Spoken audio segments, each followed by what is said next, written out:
Deep beneath the ancient city of Nippur, in what is now central Iraq, archaeologists from the University of Pennsylvania expedition of 1893 made a discovery that would challenge every assumption about the nature of Sumerian religious practice. Among thousands of administrative tablets cataloguing grain shipments and temple offerings, they uncovered a series of texts that stood apart in both content and tone. These tablets, designated CBS 13492 through CBS 13498 in the University Museum collection, describe something unprecedented in Mesopotamian literature, a 7-day ritual descent beneath the Ekur temple complex, documented in meticulous detail by a priest whose name transliterates as En-bara-si. Unlike the formulaic religious hymns and mythological narratives typical of Sumerian temple archives, these tablets read as first-hand observation reports, employing technical vocabulary for architectural features, unusual sensory phenomena, and encounters with entities that the scribe struggles to categorize within conventional divine hierarchies. The precision of the measurements, the systematic documentation of daily progression, and the matter-of-fact tone describing experiences that conventional archaeology dismisses as religious symbolism create a documentary puzzle that has received remarkably little scholarly attention despite the tablet's discovery over a century ago. What makes these texts particularly significant is their correlation with physical evidence uncovered during subsequent excavations. Sealed chambers extending far deeper than the documented temple foundations, ventilation systems that maintain air circulation without external openings, and architectural features that match the scribe's descriptions with unsettling accuracy. The 1893 expedition to Nippur, led by John Punnett Peters and Hermann Vollrath Hilprecht, focused primarily on excavating the Ekur temple complex dedicated to Enlil, the supreme deity of the Sumerian pantheon. The team's systematic documentation of the site revealed architectural layers spanning over 2 millennia, from the early dynastic period through the Kassite occupation. However, the most significant discoveries emerged not from the monumental temple structures visible above ground, but from sealed chambers located in the northeastern sector of the complex, approximately 42 cubits beneath the main temple platform. The excavation team encountered these underground spaces while investigating foundation trenches intended to clarify the temple's construction chronology. What began as routine stratigraphic analysis transformed into something far more significant when workers broke through into a sealed passage that showed no evidence of having been accessed since antiquity. The passage dimensions, carved directly into bedrock and lined with precisely fitted limestone blocks, demonstrated construction techniques that differed substantially from known Sumerian building methods.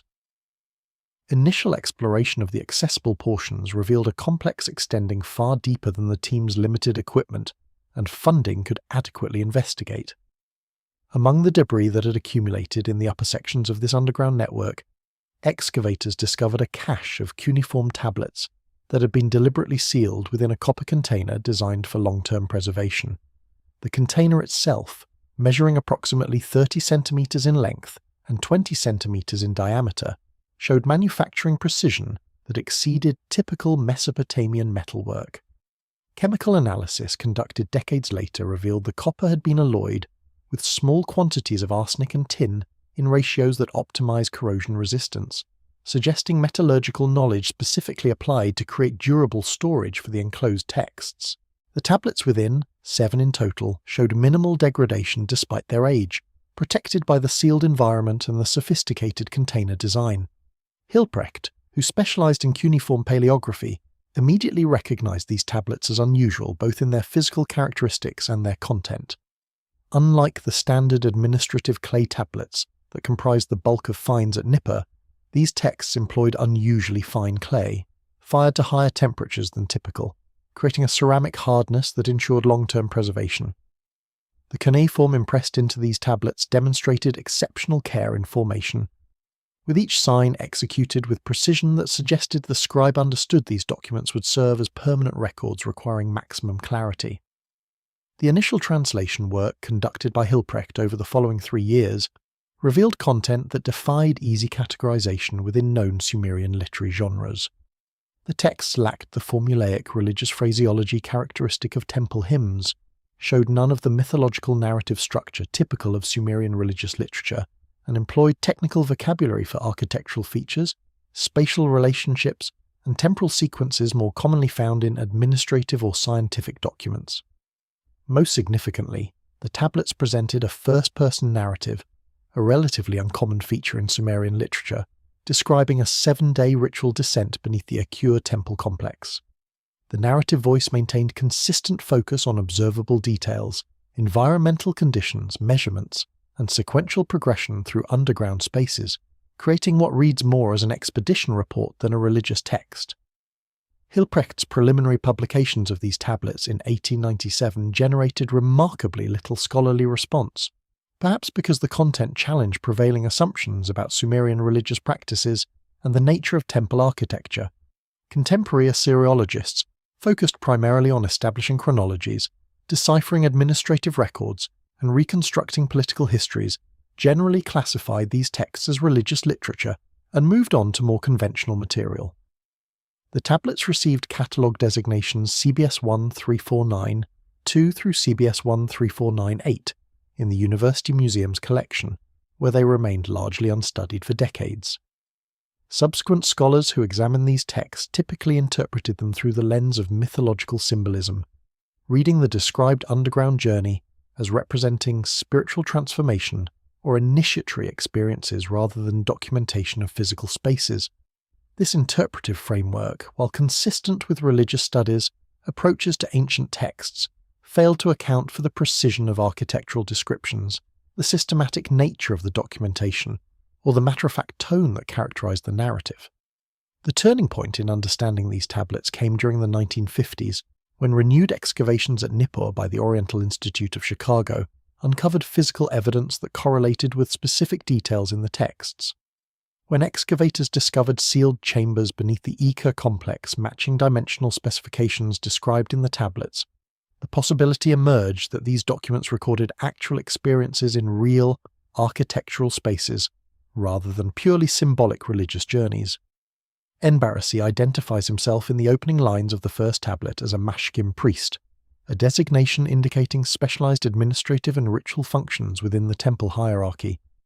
Cross-referencing with contemporary economic texts from Nippur reveals that a priest bearing this name served during the reign of Ur-Nammu, founder of the 3rd dynasty of Ur, placing the composition approximately 2100 BC. This dating receives confirmation through paleographic analysis of the cuneiform script, which exhibits characteristics typical of the Ur-3 administrative hand. The Ur-3 period represented a renaissance in Sumerian culture, following the collapse of the Akkadian Empire, characterized by systematic efforts to preserve and codify religious traditions, reconstruct temples according to ancient plans, and maintain continuity with pre-Akkadian religious practices. Ur-Nammu's reign, beginning around 2112 BC, initiated extensive building programs at major religious centers throughout Mesopotamia, with particular emphasis on renovating and expanding the Ekur complex at Nippur. Temple administrative records from this period, preserved in thousands of economic tablets, document the resources allocated to these construction projects and identify the personnel involved in temple management and ritual activities. Among these administrative texts, several references appear to a mashkim priest named En-bara-si, who held responsibility for maintaining sealed chambers and conducting periodic inspections of temple storage facilities. The mashkim designation carried specific connotations within Sumerian temple administration, indicating priests who served as intermediaries between higher temple authorities and specialized workers, who maintained inventory records, and who controlled access to restricted temple areas. Unlike the higher-ranking Sangha priests who performed primary religious ceremonies, or the lower-ranking Gouda priests who handled routine offerings, mashkim priests occupied administrative roles requiring literacy, accounting skills, and trustworthiness in handling valuable temple property. The specific duties assigned to En-bara-si, according to contemporary administrative records, included supervision of the temple's underground storage facilities, maintenance of sealed archives, and periodic verification of preserved materials. These responsibilities explain why he would have been selected to document an extensive underground exploration, and why his account focuses so heavily on inventorying contents and describing preservation conditions. The historical context surrounding En-bara-si's descent provides crucial understanding of the ritual's purpose and significance. The opening passage of the first tablet indicates that the underground journey occurred during the 2nd year of Ur-Nammu's reign, specifically during the month designated as Izen-ma, corresponding roughly to the autumnal period when major religious festivals occurred. The text explicitly states that this descent represented the first opening of the sealed chambers in over 4 centuries, suggesting that access to these underground spaces followed a predetermined schedule rather than occurring randomly. Temple records from the preceding Akkadian period, spanning approximately 2350 to 2150 BC, contain no references to underground ritual descents, indicating that whatever practices had existed during earlier periods had been discontinued during Akkadian rule. The restoration of this ritual under Ur-Nammu appears connected to broader efforts to revive pre-Akkadian Sumerian religious traditions and re-establish continuity with ancient practices. En-bara-si's credentials for this significant ritual responsibility extended beyond his administrative position to include specialized training that prepared him for documenting what he would encounter. The text indicates he underwent a preparation period involving instruction in architectural terminology, astronomical observation techniques, and methods for recording precise measurements. This specialized education suggests that the underground descent required more than religious qualification. It demanded technical knowledge enabling accurate documentation of complex spaces and sophisticated equipment. The scribe's writing style throughout the tablets demonstrates this technical training through his consistent use of specialized vocabulary, precise numerical notations, and systematic organizational structure that characterizes his account. His descriptions employ measurement units with consistent specificity, reference architectural features with technical accuracy, and maintain chronological precision that enables clear reconstruction of the 7-day sequence. This level of documentary rigor distinguishes En-bara-si's account from typical religious literature and positions it closer to the expedition reports and scientific documentation that characterize modern archaeological investigation. The second tablet, CBS 13493, describes elaborate preparations conducted over a 15-day period preceding the actual descent.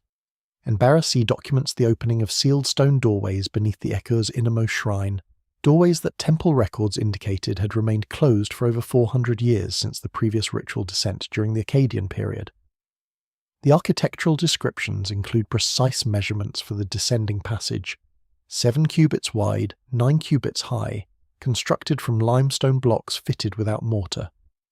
The preparation period began with purification rituals that En-bara-si describes in procedural rather than mystical terms, involving specific bathing sequences, dietary restrictions, and periods of isolation that appear designed to prepare participants physically and mentally for extended underground duration.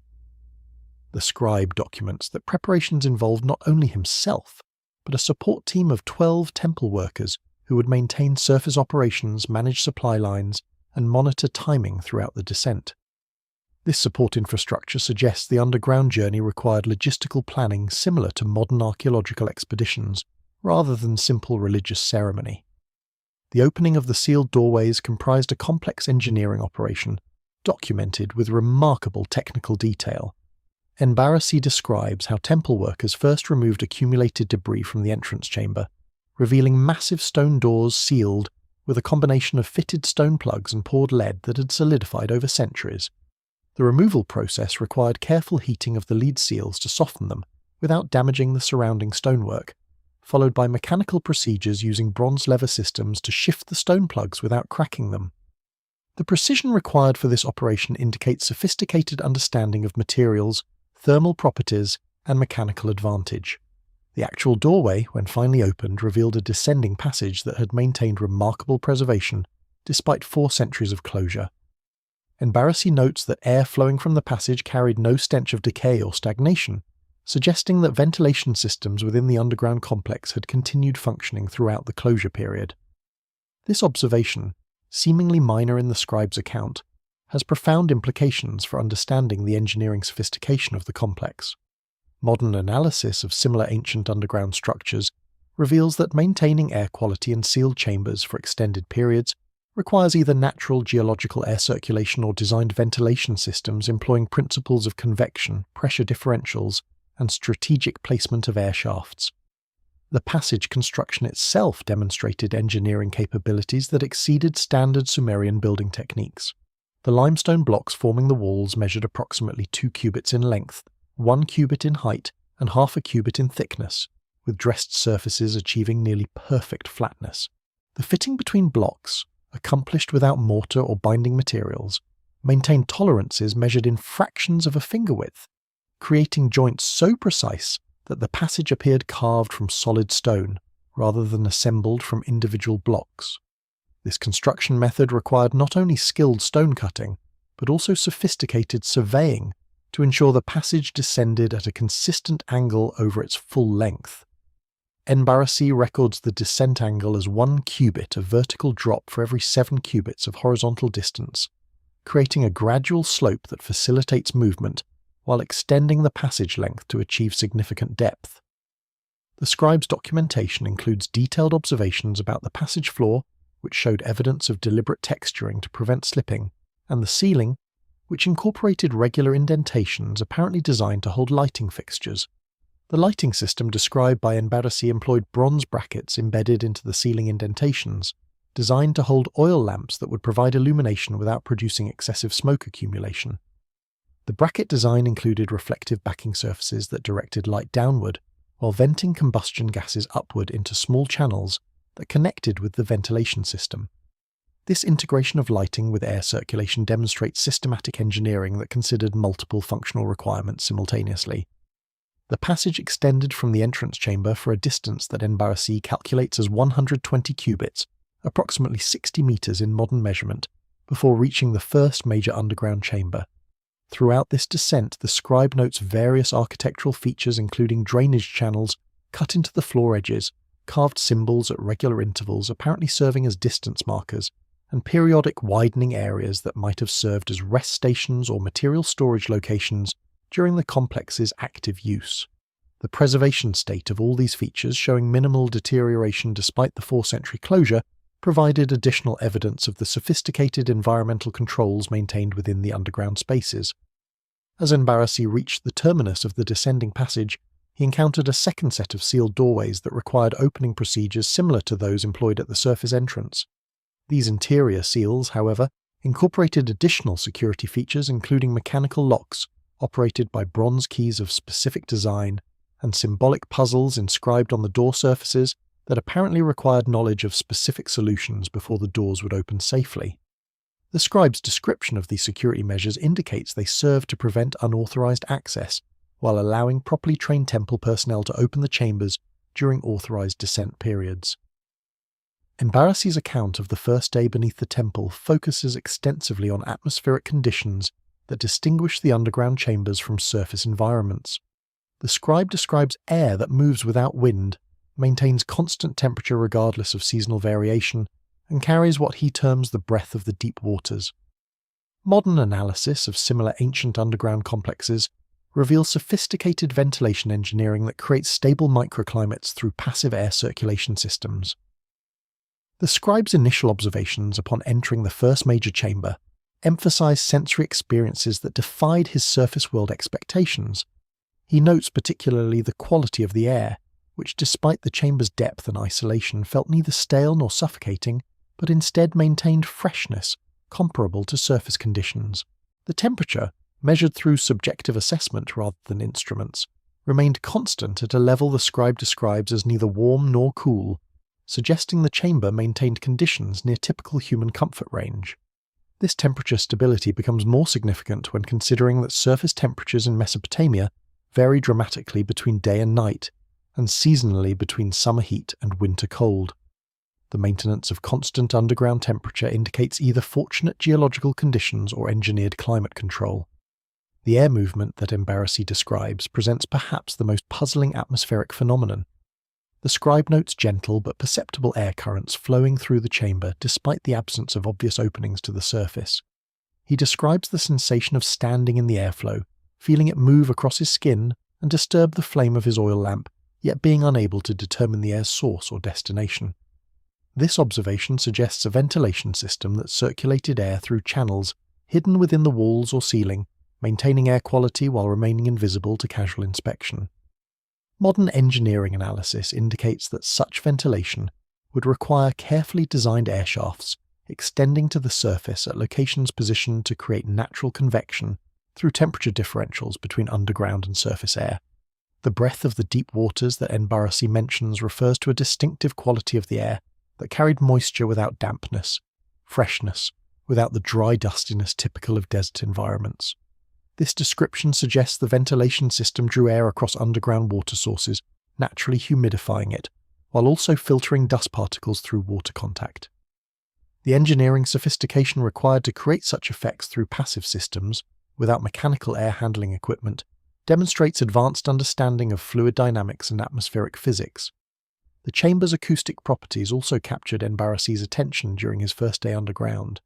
He describes how sounds behave differently than in surface structures, with voices carrying clearly across long distances, while echoes diminished rapidly rather than reverberating.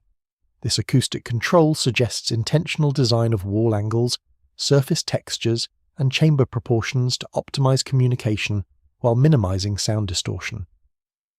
Modern architectural acoustic analysis reveals that such effects require sophisticated mathematical understanding of sound wave behavior and careful implementation of design principles derived from that understanding. The lighting conditions within the chamber, dependent entirely on the oil lamps carried by En-bara-si and his support team, revealed wall surfaces that enhanced illumination through their reflective properties. The scribe describes walls that seem to multiply the light from small lamps, creating illumination levels far exceeding what the fuel consumption should have produced. This effect likely resulted from polished limestone surfaces that reflected light efficiently, possibly enhanced by the presence of crystalline minerals within the stone that scattered light in ways that created even distribution throughout the chamber. The selection and preparation of such reflective stone surfaces demonstrates intention to optimize lighting efficiency in an environment where fuel for lamps would be a limiting resource. En-bara-si documents his systematic exploration of the first chamber during this initial day underground, recording its dimensions with careful attention to measurement accuracy. He describes the space as roughly rectangular, with dimensions of 60 cubits in length, 40 cubits in width, and a ceiling height that varied from 15 cubits at the edges to 20 cubits at the center of the vaulted roof. These measurements indicate a chamber occupying approximately 900 square meters of floor space, with a volume exceeding 13,000 cubic meters, representing an underground excavation of substantial scale requiring removal of massive quantities of stone. The logistics of such excavation, particularly the removal of cut stone from deep underground locations, present engineering challenges that would tax ancient construction capabilities. The first day's account concludes with En-bara-si's description of preparing his rest area within the chamber, and his observations of how the underground environment affected sleep patterns. He notes that the constant temperature, unchanging light conditions determined by lamp use rather than solar cycle, and the subtle but persistent air movement created a temporal disorientation where natural circadian rhythms became difficult to maintain. This observation has significant implications for understanding how extended underground stays would affect human psychology and physiology, suggesting that those who designed these spaces understood such effects and perhaps implemented the environmental conditions deliberately for purposes related to the chamber's intended functions. On the second day, the descending passage opens into what En-bara-si designates as the Bitu Shamashti, literally the house where foundation knowledge dwells. The chamber's dimensions, meticulously recorded as 60 cubits long, 40 cubits wide, with a vaulted ceiling rising 20 cubits at its apex, suggest construction on a scale requiring engineering capabilities that exceed documented Sumerian architectural techniques. The scribe describes walls lined with what translates as stone that catches light, likely referring to polished limestone or possibly crystalline materials. The entrance to this chamber involved passing through another set of secured doorways that required specific opening procedures. En-bara-si describes these doors as incorporating bronze mechanisms that required simultaneous manipulation of multiple components before they would release, suggesting lock designs of considerable sophistication. The doors themselves, constructed from cedar wood reinforced with bronze plates and still functional after centuries of closure, demonstrated preservation techniques that maintained organic materials in underground conditions that would typically cause rapid decay.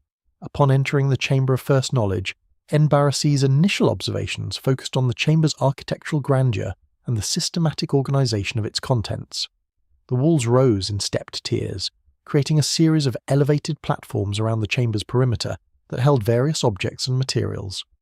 The scribe describes these platforms as carved from the living rock of the chamber walls, integrated into the structure rather than added as separate furniture.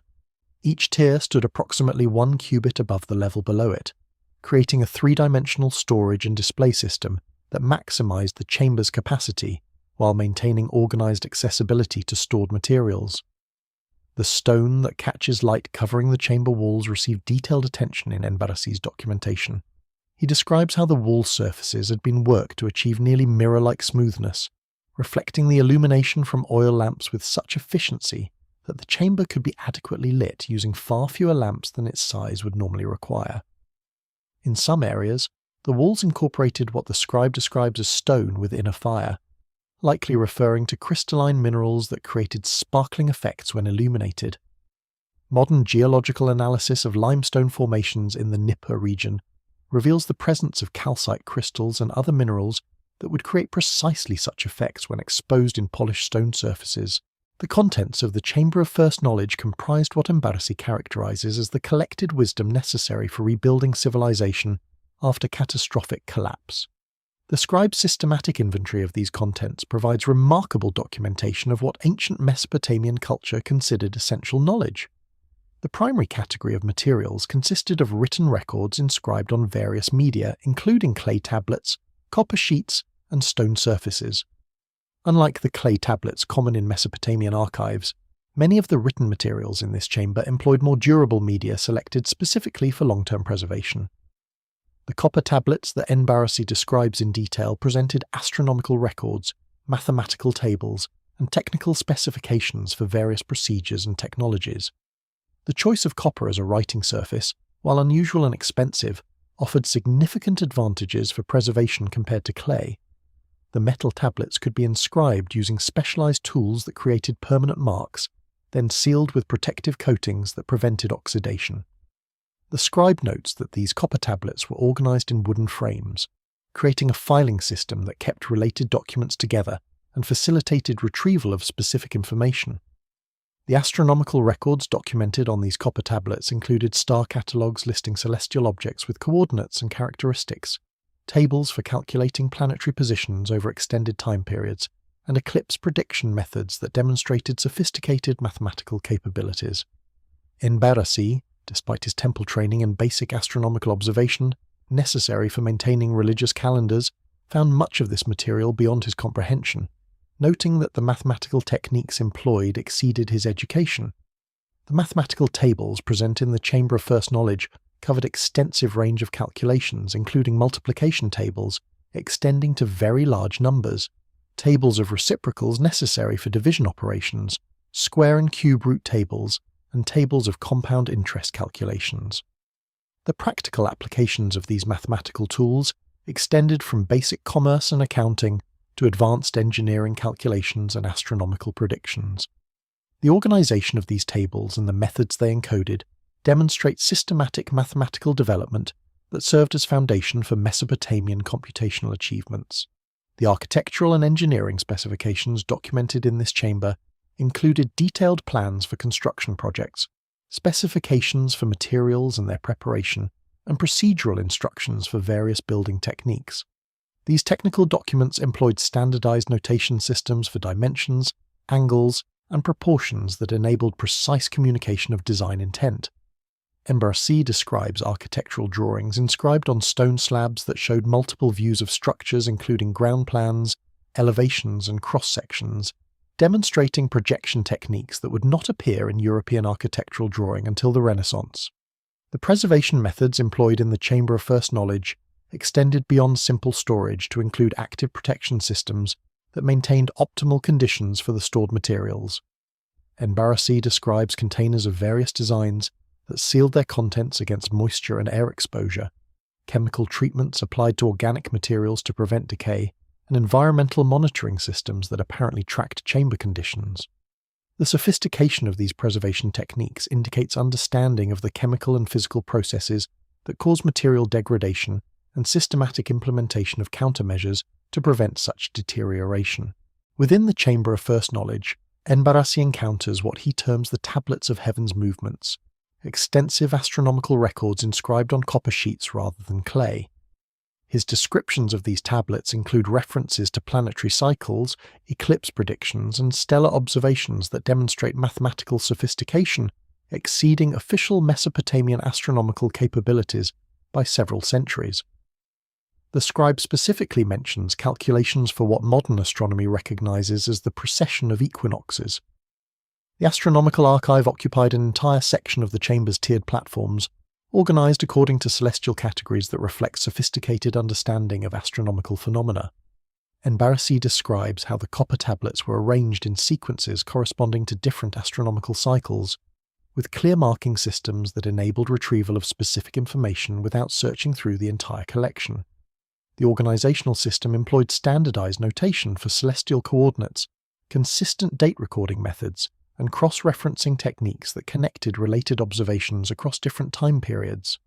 The star catalogues documented in this archive listed hundreds of celestial objects with positional information recorded in base 60, notation typical of Mesopotamian mathematics. Each stellar entry included multiple data points describing the object's location relative to reference stars, its brightness compared to standard calibration objects, and notes about any observed variations in position or luminosity over time. The precision of these positional measurements, when compared to modern astronomical data corrected for stellar proper motion and precession, demonstrates observational accuracy that would require optical assistance beyond naked eye capabilities. The planetary tablets received particular attention in En-bara-si's documentation due to their immediate practical applications for calendar maintenance and agricultural planning. These records tracked the movements of Venus, Mars, Jupiter, and Saturn through the zodiacal constellations over periods spanning multiple centuries. The mathematical methods employed for predicting planetary positions included techniques for calculating synodic periods, methods for determining apparent retrograde motion, and algorithms for projecting future positions based on observed cycles. The sophistication of these computational methods exceeded what surviving Babylonian astronomical texts from later periods demonstrate, suggesting either that astronomical knowledge declined after the Third Dynasty of Ur, or that the most advanced techniques remained restricted to temple archives rather than circulating widely. The eclipse prediction tables documented in the Chamber of First Knowledge employed the Saros cycle, an 18-year 11-day period after which lunar eclipses repeat with similar characteristics. However, the tablets went beyond simple Saros cycle calculations to include refinements that accounted for variations in the cycle caused by orbital irregularities. These refinements enabled prediction accuracy that would not be matched by European astronomy until the development of sophisticated mathematical celestial mechanics in the 18th century. En-bara-si notes that the eclipse tables extended predictions forward for over 600 years, indicating that the astronomical observations underlying these calculations spanned multiple centuries of systematic data collection. The precession calculations that En-bara-si specifically mentions represent perhaps the most remarkable aspect of the astronomical archive. Precession of the equinoxes, the slow westward drift of the celestial poles caused by Earth's axial wobble, requires continuous observations spanning multiple human generations before the effect becomes detectable. The complete precessional cycle requires approximately 25,920 years, meaning that detection of this phenomenon demands either extremely precise measurements over shorter periods or sustained observational programs extending across centuries. The tablets describing precession included numerical values for the rate of movement that align closely with modern calculations, suggesting that whoever created these records possessed both the observational capabilities and the mathematical tools necessary to detect and quantify this subtle effect. The practical applications of these astronomical records extended beyond scientific curiosity to include navigation techniques, agricultural timing optimization, and celestial event prediction for religious purposes.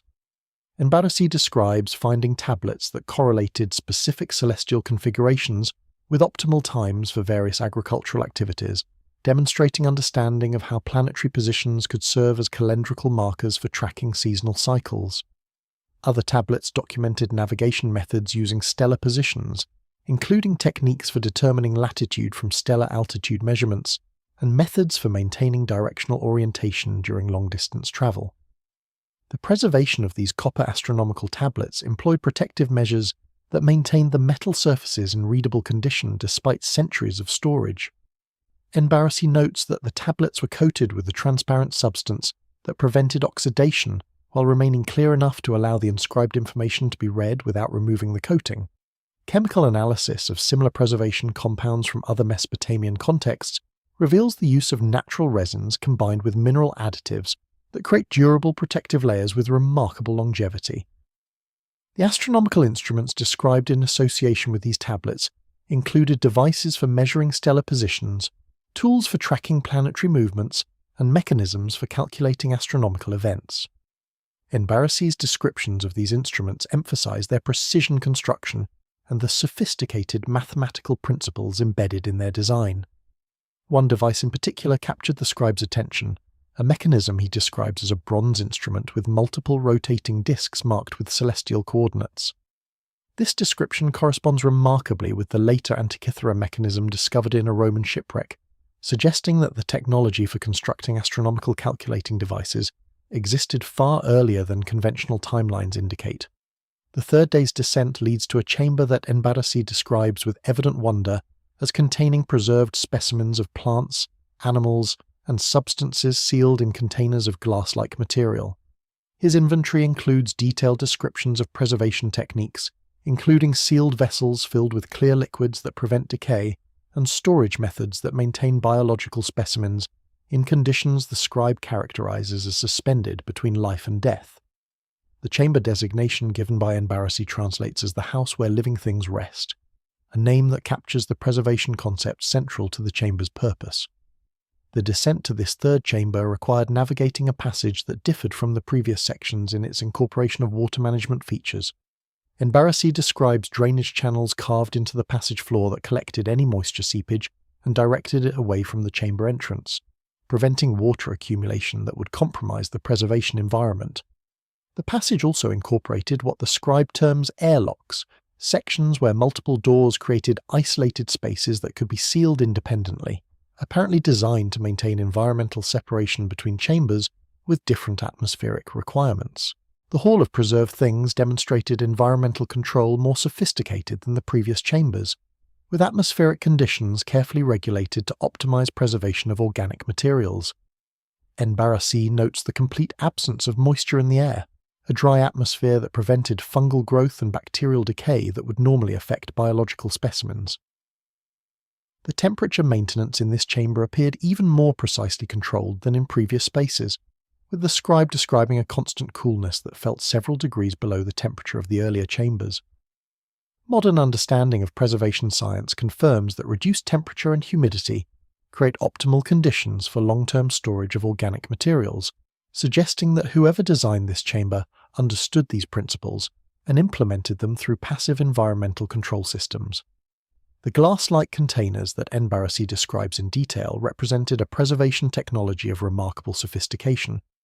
The scribe notes that these vessels, while appearing similar to glass, possessed hardness exceeding that of normal glass and demonstrated resistance to breakage that made them practically indestructible. The material transparency allowed examination of preserved contents without opening the containers, while the sealing methods employed prevented any atmospheric exchange that would allow decay processes to commence. The vessels varied in size from small containers holding individual plant specimens to large jars capable of preserving entire small animals. Each container bore inscribed labels identifying its contents, providing origin information, and noting the preservation date according to the astronomical calendar system documented in the previous chamber. The preservation liquids visible within these sealed containers received detailed attention in En-bara-si's account. He describes clear solutions that showed no signs of contamination or degradation despite their evident age, maintaining transparency that allowed clear viewing of the immersed specimens. The scribe notes that some containers held specimens in liquids that appeared completely clear like water, while others contained slightly coloured solutions suggesting different chemical compositions optimized for different types of biological materials. Modern preservation techniques employ various chemical solutions including alcohols, formalin, and other fixatives depending on the material being preserved, suggesting that ancient preservation specialists similarly understood that different specimens required different chemical environments for optimal preservation. The plant specimens preserved in this chamber included seeds, roots, stems, leaves, and flowers representing dozens of different species. En-bara-si's inventory lists plants he recognizes from contemporary agriculture alongside specimens unfamiliar to him, suggesting the collection included both common cultivated species and rare or possibly extinct varieties. The preservation quality allowed detailed examination of plant structures, including fine details of leaf venation, flower anatomy, and seed morphology. The scribe specifically notes several specimens that showed characteristics suggesting hybridization or selective breeding, with features combining traits from different parent species in ways that demonstrated intentional crop improvement efforts. The animal specimens range from small invertebrates preserved in tiny containers to larger vertebrates housed in vessels measuring a cubit or more in length. En-bara-si describes preserved insects that retained their coloration and structural details with such fidelity that individual body segments and appendages remained clearly visible. Fish specimens maintained scale patterns and fin structures that enabled species identification, while small mammals showed preservation of fur texture and anatomical features. The scribe notes with particular interest a series of containers holding what he describes as animals unknown to him, creatures whose body plans suggested relationships to familiar species, but with modifications or characteristics that prevented certain identification. The substances preserved in this chamber included minerals, chemical compounds, and biological products, organized according to function and application. En-bara-si describes containers holding colored powders used in various manufacturing processes, oils and resins employed in construction and preservation, and medicinal substances derived from plant and animal sources. Each container bore detailed inscriptions describing the substance's properties, its sources, preparation methods, and applications. The organizational system grouped related substances together, creating reference collections that would enable future users to identify materials and understand their uses. The preservation chamber also contained what En-bara-si describes as growing things held in sleep, apparently referring to plant materials maintained in viable condition despite extended storage. The scribe notes containers holding seeds that showed no visible signs of germination, yet retained what he terms the potential for life. Modern understanding of seed dormancy and long-term seed viability confirms that many plant species can maintain germination capacity for extended periods under appropriate storage conditions. The deliberate preservation of seed collections suggests understanding that maintaining crop diversity across time periods would be essential for agricultural recovery following catastrophic events. The documentation accompanying the preserved specimens included detailed catalogues, cross-referencing containers with written descriptions, illustrations showing specimens in their living state, and technical information about cultivation requirements or ecological relationships. En-bara-si describes finding tablets that provided complete growing instructions for preserved plant seeds, including soil requirements, water needs, optimal planting times according to astronomical calendars, and expected growth patterns. This information would enable successful cultivation even if all practical knowledge about these species had been lost, demonstrating the chamber's design as a comprehensive repository for restarting agriculture after civilizational collapse. Among the preserved items, En-bara-si documents objects whose function he cannot determine despite his extensive temple training. These include bronze devices with multiple moving parts, crystalline objects that emit faint light without fire, and metallic instruments with measurement markings too fine for normal human vision. The scribe's descriptions of attempting to operate these devices reveal sophisticated mechanical principles, including gear ratios and precision calibration. The technological artifacts occupied a dedicated section of the Hall of Preserved Things, stored in protective containers that shielded them from environmental degradation while allowing examination without removal. En-bara-si's approach to documenting these unknown devices demonstrates systematic methodology, combining careful observation, dimensional measurement, and experimental manipulation to determine function. His account reveals both the limitations of his cultural framework for understanding advanced technology and his intellectual honesty in acknowledging when phenomena exceeded his comprehension.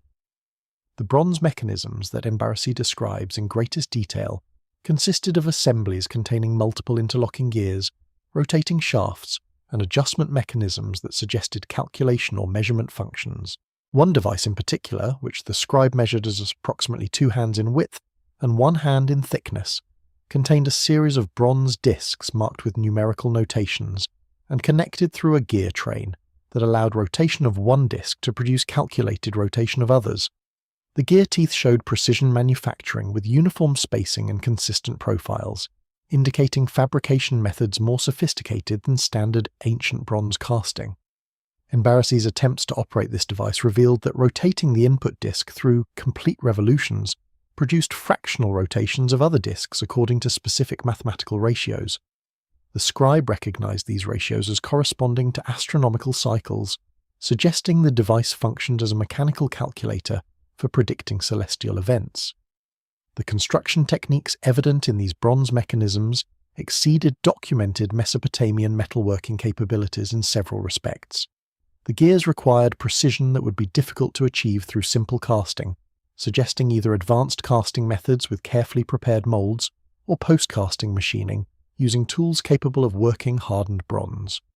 The bearing surfaces that allowed smooth rotation showed evidence of polishing to reduce friction, while the assembly methods employed pins and fasteners that maintained precise alignment between components. The mechanical principles embedded in these devices demonstrated understanding of leverage, gear ratios, and mechanical advantage that would later be formalized in Greek mechanics but apparently existed in practical applications centuries earlier. The crystalline objects that emitted faint light presented phenomena that En-bara-si found particularly mysterious. He describes transparent or translucent stones, some clear as water and others coloured in various hues, that produce subtle illumination without requiring fuel or generating heat. The light emission varied among different specimens, with some producing barely perceptible glows while others generated illumination sufficient to read inscribed tablets when held close to the text. The scribe's experiments with these objects revealed that the light intensity increased when the crystals were warmed by holding them, suggesting that the illumination responded to thermal input. Modern understanding of phosphorescent and fluorescent materials offers potential explanations for these phenomena. Though En-bara-si's descriptions suggest light emission persistence beyond typical phosphorescence decay times, the possibility that these objects incorporated radioactive minerals that produce scintillation effects in crystal matrices cannot be excluded, though such an explanation raises questions about why ancient technologists would have collected and preserved such materials. The metallic instruments with microscopic measurement markings demonstrated precision manufacturing that challenged En-bara-si's ability to comprehend their intended uses. He describes measuring scales marked with divisions so fine that individual markings could barely be distinguished by eye, requiring careful examination in bright light to discern the graduation patterns. The instruments themselves, crafted from unknown metallic alloys that showed no tarnish despite their age, incorporated features suggesting measurement or calibration functions. Some instruments included adjustment mechanisms that allowed fine-tuning of moving parts, while others showed graduated scales calibrated in units the scribe could not identify. The precision evident in these instruments implied measurement requirements far exceeding normal ancient applications, suggesting either scientific investigations demanding extreme accuracy or manufacturing processes requiring precise dimensional control. En-bara-si's attempts to understand these precision instruments led him to compare their markings with known measurement standards, revealing that the finest divisions approached the limits of human visual acuity. The scribe notes that even with optimal lighting and careful examination, determining exact readings from these scales proved challenging, raising questions about how the original users obtained precise measurements. The possibility that these instruments were designed for use with optical magnification, despite no magnifying devices being evident in the chamber, suggests either that such optical tools existed but were stored elsewhere, or that the instrument manufacturers possessed visual capabilities exceeding normal human limits. The documentation accompanying the unknown devices provided some contextual information, though much of the technical terminology exceeded En-bara-si's comprehension. The inscribed tablets describing device functions employed specialized vocabulary, including terms for mechanical operations, mathematical procedures, and material properties that did not appear in standard Sumerian lexicons. The scribe's faithful copying of these technical terms preserved vocabulary that would enable later scholars with appropriate expertise to potentially understand device functions, even when the original user's knowledge had been lost. The illustrations accompanying these descriptions showed devices in operational contexts, depicting their use in various applications including astronomical observation, material analysis, and construction procedures. The The storage methods employed for these technological artifacts demonstrated understanding that different materials required different preservation conditions. Bronze mechanisms were sealed in containers with desiccants that absorbed moisture, preventing corrosion, while the crystalline objects were stored in padded cases that prevented mechanical damage. The precision instruments received individual protection in fitted containers that prevented movement that might damage calibration or disturb adjustment settings. This systematic approach to preservation indicated that whoever stored these items understood their value and took measures to ensure their survival across extended time periods. En-bara-si's account of examining these unknown devices reveals his intellectual approach to confronting phenomena beyond his cultural framework. Rather than attributing mysterious functions to divine magic or dismissing items he could not understand, the scribe maintained focus on observable characteristics, measurable dimensions, and reproducible behaviors. His documentation provided sufficient detail that modern analysts can form hypotheses about device functions even when En-bara-si himself could not determine their purposes. This methodological approach demonstrates that ancient scholars, when confronted with advanced technology, employed systematic investigation techniques similar to modern scientific methods. On the fourth day, the passage descends to a level that En-bara-si describes as reaching the Abzu, the subterranean freshwater ocean that Sumerian cosmology positioned beneath the Earth's surface. The chamber contains an underground water source with engineered channels that control flow and maintain specific water levels through mechanical regulation systems. The scribe's description of these hydraulic mechanisms demonstrates understanding of fluid dynamics and pressure management. The descent to the water chamber required navigating the deepest section of passage yet encountered, with En-bara-si calculating the vertical depth from the temple surface as exceeding 60 cubits. The passage construction at this level showed modifications to address groundwater infiltration, with the walls incorporating drainage systems that collected seepage and directed it toward the destination chamber, rather than allowing it to accumulate in the passage itself. The engineering required for this water management demonstrates sophisticated understanding of hydrostatics and the behavior of groundwater under pressure. The passage floor incorporated a gradient that ensured water naturally flowed downward toward the chamber rather than pooling in low spots where it would impede passage navigation. The Chamber of Living Waters represented the most dramatic space En-bara-si had yet encountered, with dimensions exceeding all previous chambers and architectural features dominated by water management infrastructure. The scribe describes the chamber as roughly circular, with a diameter of approximately 100 cubits, creating a floor space of nearly 8,000 square meters. The ceiling, carved as a dome reaching 40 cubits at its apex, incorporated acoustic properties that amplified the sound of flowing water into a constant background presence that the scribe found both impressive and slightly unsettling. The chamber's center contained a natural spring emerging from the bedrock, with water flowing upward through a carved opening approximately 2 cubits in diameter. The underground water source that En-bara-si identifies as the Abzu emerged with sufficient pressure to produce a continuous upward flow, creating a fountain effect that the chamber's architecture channeled into an engineered water distribution system. The spring's flow rate, estimated by the scribe through observation of the fountain height and channel flow velocities, exceeded several hundred litres per minute, providing abundant water supply for whatever purposes the chamber served. The natural pressure driving this flow indicated connection to an aquifer system extending beyond the immediate chamber, with the spring representing a tapped outlet from a larger groundwater network. The hydraulic engineering evident in the chamber demonstrated sophisticated control over water distribution and level regulation. The central spring fed into a carved basin, approximately 10 cubits in diameter and 2 cubits deep, that functioned as a settling reservoir where suspended particles could precipitate before water flowed into distribution channels. From this central basin, 4 main channels radiated toward the chamber walls, each channel carved with precise gradients that controlled flow velocity and distribution.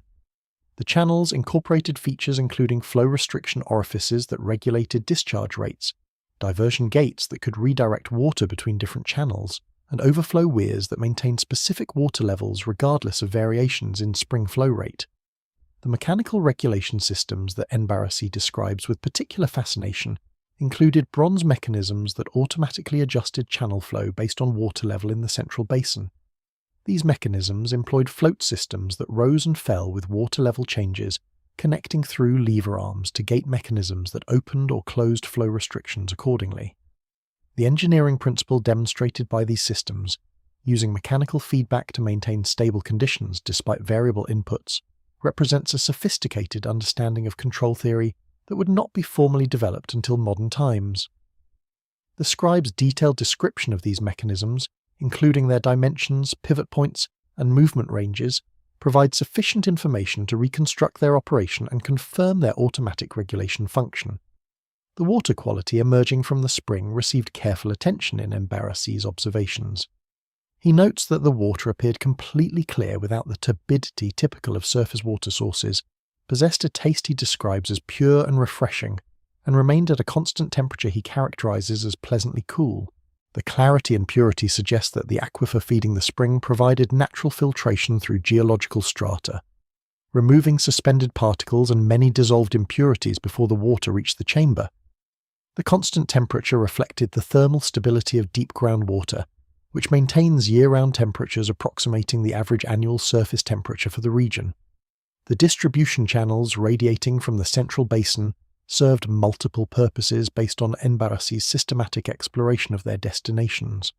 One channel supplied water to what the scribe describes as growing chambers, sealed rooms where controlled environment conditions enabled year-round cultivation of plants.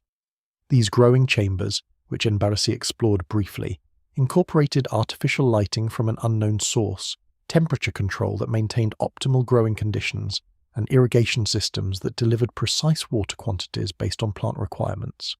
The sophisticated agriculture evident in these chambers suggests capabilities for producing food supplies independent of surface growing seasons and weather conditions. A second channel directed water to purification facilities, where additional treatment processes refined the water quality for specific applications. En-bara-si describes seeing filtration systems employing layers of sand and crushed stone that removed fine particles, treatment basins where water remained stationary, allowing further settling, and final polishing stages that produced water of exceptional purity. The purposes requiring such purified water included pharmaceutical preparation, chemical procedures, and possibly ritual uses where symbolic purity held importance. The third channel supplied cooling systems that maintained temperature regulation throughout the underground complex. En-bara-si describes following this channel through passages that distributed water past chambers, requiring environmental control, with the water absorbing heat from these spaces before returning to discharge points where it either recycled to the central basin or exited through drainage systems. This thermal management system enabled maintenance of stable temperatures in preservation chambers and other spaces where environmental control affected stored materials or cultivation systems. The fourth channel directed water to sanitation facilities and drainage systems that managed wastewater from various chamber activities. The drainage engineering incorporated graded channels that ensured flow by gravity, separation systems that removed solid waste materials, and filtration stages that treated water before final discharge. The sophistication of these sanitation systems exceeded normal Mesopotamian urban drainage by significant margins, suggesting that the underground complex supported extended occupation periods requiring complete waste management infrastructure. The chamber walls incorporated extensive inscriptions documenting the water system's engineering principles, maintenance procedures, and operational instructions.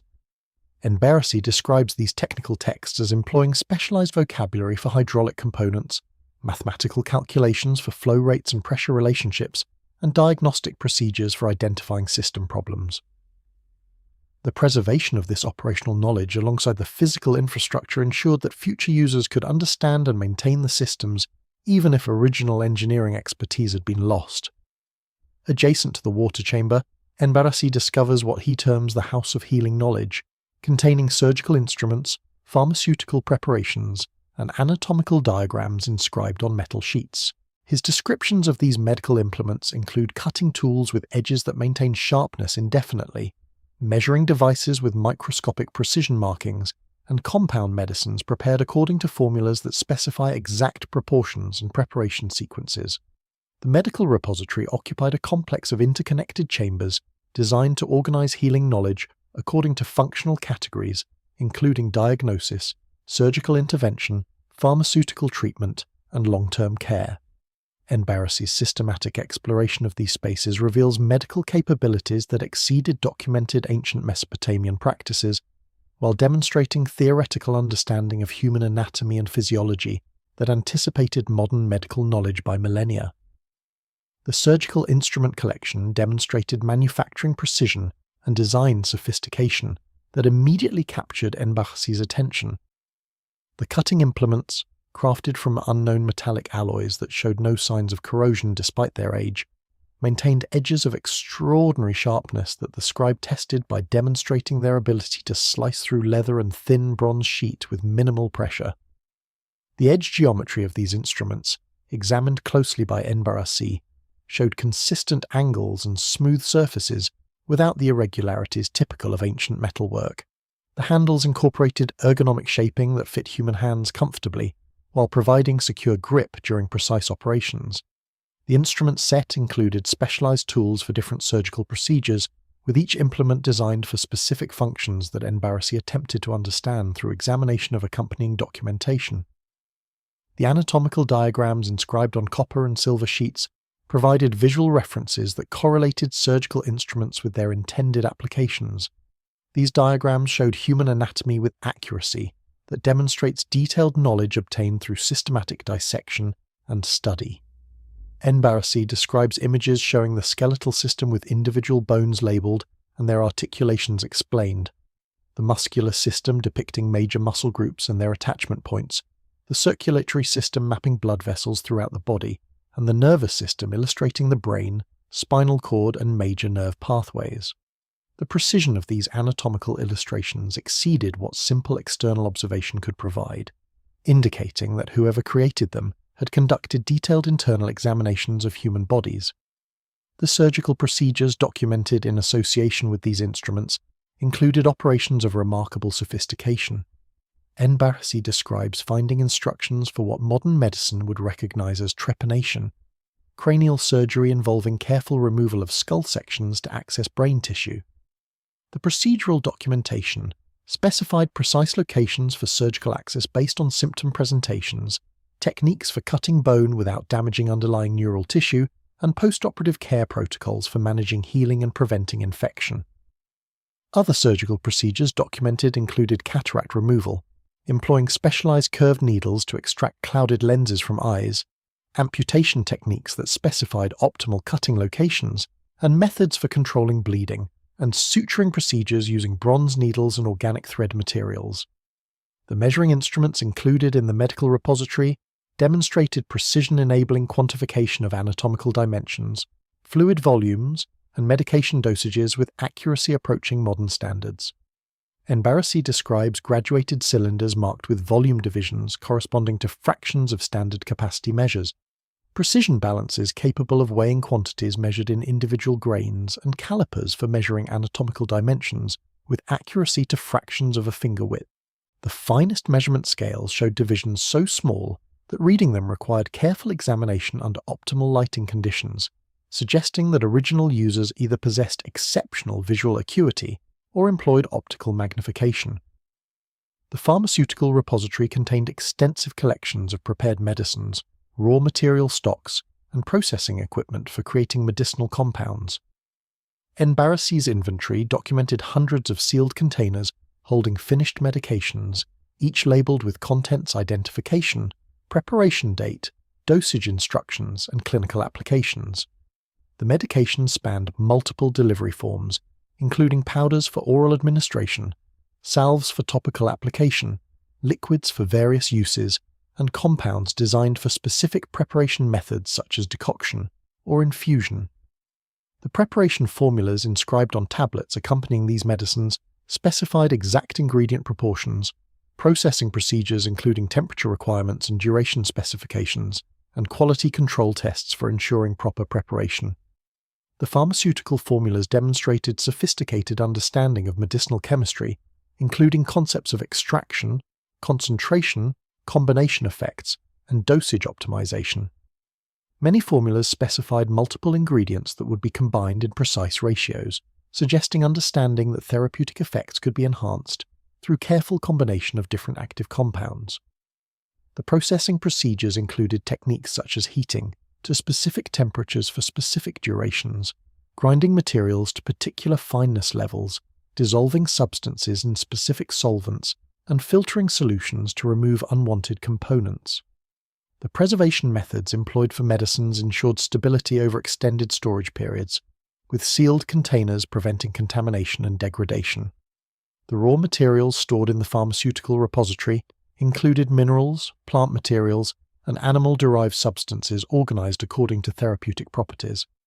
En-bara-si describes seeing carefully labeled containers holding substances he recognized from contemporary medical practice alongside materials unfamiliar to him. The mineral collection included sulfur, various metal salts, and crushed stone powders used for different therapeutic purposes. The plant materials comprised roots, leaves, seeds, and bark from medicinal species, many preserved through drying or other techniques that maintained their therapeutic properties. The animal materials included organs, secretions, and other biological products that contemporary medicine employed for various treatments. The diagnostic procedures documented in the medical repository demonstrated systematic approaches to identifying diseases and determining appropriate treatments. En-bara-si describes finding extensive documentation of symptom patterns associated with different conditions, examination techniques for evaluating patient status, and decision algorithms for selecting treatments based on diagnostic findings.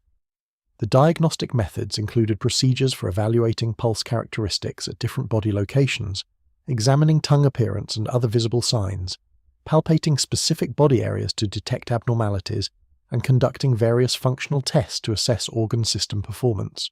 The treatment protocols extended beyond immediate intervention to include long-term care procedures, dietary recommendations, and preventive measures. En-bara-si notes finding detailed nutrition guidelines that specified optimal food combinations for different conditions, exercise prescriptions that matched physical activity to patient needs, and lifestyle recommendations addressing factors affecting health outcomes. The comprehensiveness of these medical protocols indicated understanding that healing involved multiple factors beyond direct treatment of immediate symptoms. The fifth tablet, CBS 13496, documents the most controversial aspect of En-bara-si's account, his encounter with entities he designates as the igi-du, literally those who see and know. Unlike conventional descriptions of divine beings in Sumerian literature, the scribe's account emphasizes physical characteristics rather than supernatural attributes. He describes humanoid figures of exceptional height, wearing garments that appear metallic rather than woven, who communicate through means the scribe struggles to articulate. The encounter occurred as En-bara-si entered a chamber, designated as the dwelling place of the Guardians, a space he reached after navigating a passage that incorporated multiple security features including mechanical locks and symbolic puzzles that required specific knowledge to bypass. The chamber itself maintained environmental conditions distinct from previous spaces, with atmospheric qualities the scribe describes as exceptionally pure and lighting that emanated from wall surfaces rather than requiring oil lamps. The sudden encounter with the Watchers clearly startled En-bara-si, despite his religious training and expectations of divine presence in temple contexts. His initial description focuses on measurable physical characteristics rather than the divine radiance or supernatural manifestations typical of Mesopotamian religious literature. The being stood approximately 9 cubits in height, roughly 4.5 meters in modern measurement, making them nearly twice the stature of average Sumerian males, who typically measured between 1.6 and 1.7 meters. The scribe's careful specification of this height measurement, repeated multiple times in his account, indicates he found the physical scale particularly significant and wanted to ensure accurate documentation. The proportions of these tall figures appeared essentially human despite their exceptional stature, with En-bara-si noting that limb lengths, torso dimensions, and cranial size maintained relationships similar to normal human proportions scaled to larger size. The facial features combined recognizably human characteristics, with subtle differences that the scribe describes but struggles to categorize. The eyes appeared larger relative to facial dimensions than typical human proportions, with the scribe noting particularly that the iris occupied more of the visible eye surface than normal. The skin coloration struck En-bara-si as unusual, described as neither the dark tones common among Sumerians nor the lighter coloration sometimes seen in northern populations, but rather what he terms a color like polished bronze. The garments worn by these beings defied En-bara-si's attempts at description, using familiar textile terminology. He repeatedly emphasizes that the material appeared solid like metal, yet moved with flexibility suggesting fabric, maintained consistent smooth surfaces without visible weaving patterns, and displayed colors that shifted subtly depending on viewing angle.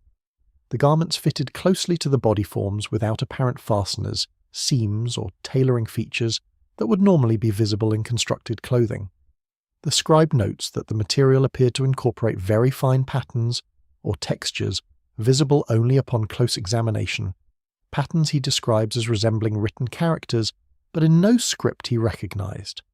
The physical presence of these beings affected En-bara-si in ways he documents with characteristic attention to physiological detail. He describes experiencing initial fear response, including rapid heartbeat and shallow breathing, followed by a calming sensation he attributes to intentional action by the watchers, rather than his own emotional regulation. The scribe notes feeling pressure changes in his ears similar to ascending from underground depths despite remaining stationary, and experiencing temperature sensations alternating between warmth and coolness across his skin without corresponding changes in ambient conditions. These physiological responses, documented systematically despite their strangeness, suggest the encounter involved more than simple visual observation. The watcher's movements displayed coordination and fluidity that En-bara-si found remarkable, with transitions between positions occurring so smoothly that he struggled to perceive the intermediate motion stages. The beings appeared to move without the slight awkwardness or adjustment phases typical of human locomotion, maintaining perfect balance and executing precise positioning without visible effort. The scribe specifically notes that the watcher's feet made no sound when contacting the stone floor despite their substantial mass, an observation that puzzled him given that his own footsteps produced clearly audible sounds in the same chamber. The initial communication from the watchers to En-bara-si involved what the scribe describes as a greeting gesture, consisting of specific hand positions and body orientation that he recognized from temple liturgical traditions as signaling peaceful intent and formal acknowledgement. The scribe's response, following protocols he had learned during his preparation for the descent, involved reciprocal gestures that established his identity and authorization for presence in the chambers. This non-verbal exchange apparently satisfied some authentication requirement, as the watchers subsequently initiated more complex interaction that moved beyond simple gesture. En-bara-si documents that 3 watchers participated in the encounter, with one maintaining primary communication, while the other 2 observed from positions flanking the main chamber entrance. The communicating watcher approached to within approximately 3 cubits of En-bara-si, maintaining this distance throughout the subsequent interaction. The scribe notes that this spacing felt deliberate rather than casual, as though specific separation distance served functional purposes related to the communication methods employed. The physical stability demonstrated by the watchers impressed En-bara-si particularly during extended periods when they remained motionless in standing positions without the slight weight shifts and minor adjustments that humans unconsciously perform. The beings could apparently maintain absolute stillness for durations that would cause discomfort and fatigue in normal humans, suggesting either superior muscular control or fundamentally different physiology. The scribe's attempts to apply conventional divine categories to these beings reveals the limitations of his cultural framework for understanding the encounter. He employs various Sumerian terms for divine entities, including Dingir, the general word for God, and igi-du, designating the lesser deities, before settling on igi-du as most accurately capturing what he perceived as the being's primary characteristic, their capacity for observation and knowledge that exceeded normal human limitations. The choice of this designation rather than conventional divine titles suggests En-bara-si understood these beings as operating according to principles different from the supernatural framework that structured Sumerian religious thought. En-bara-si's description of interacting with the watchers introduces concepts that conventional translation struggles to render accurately. The scribe uses terms suggesting direct transmission of thoughts, visual information that appears within the mind, and understanding that bypasses linguistic mediation. His account includes specific protocols for approaching these beings, ritual gestures that serve as communication signals, and temporal restrictions on interaction duration. The communication method that En-bara-si experienced defied his extensive training in linguistic and symbolic systems employed in temple contexts. The scribe describes receiving information without hearing spoken words, experiencing understanding without the intermediate step of language processing, and perceiving visual imagery that appeared within his awareness rather than entering through his eyes. His attempts to document these experiences employ metaphorical language, comparing the communication to various familiar phenomena, while acknowledging that none of these comparisons fully captures the actual experience. The initial communication established what En-bara-si terms the opening of pathways, a process he describes as requiring conscious receptivity on his part, combined with intentional transmission by the watchers. The scribe notes that achieving this communication state required him to maintain specific mental focus characterized by alert attention without internal verbal commentary, a meditative state similar to but distinct from the contemplative practices employed in some temple rituals. The watchers apparently monitored his mental state and initiated transmission only when En-bara-si achieved appropriate receptivity conditions.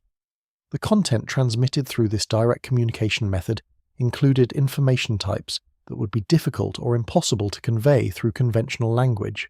En-bara-si describes receiving complete technical procedures instantaneously rather than through sequential instruction, understanding complex three-dimensional spatial relationships without verbal description, and accessing memory-like information about events he had not personally witnessed.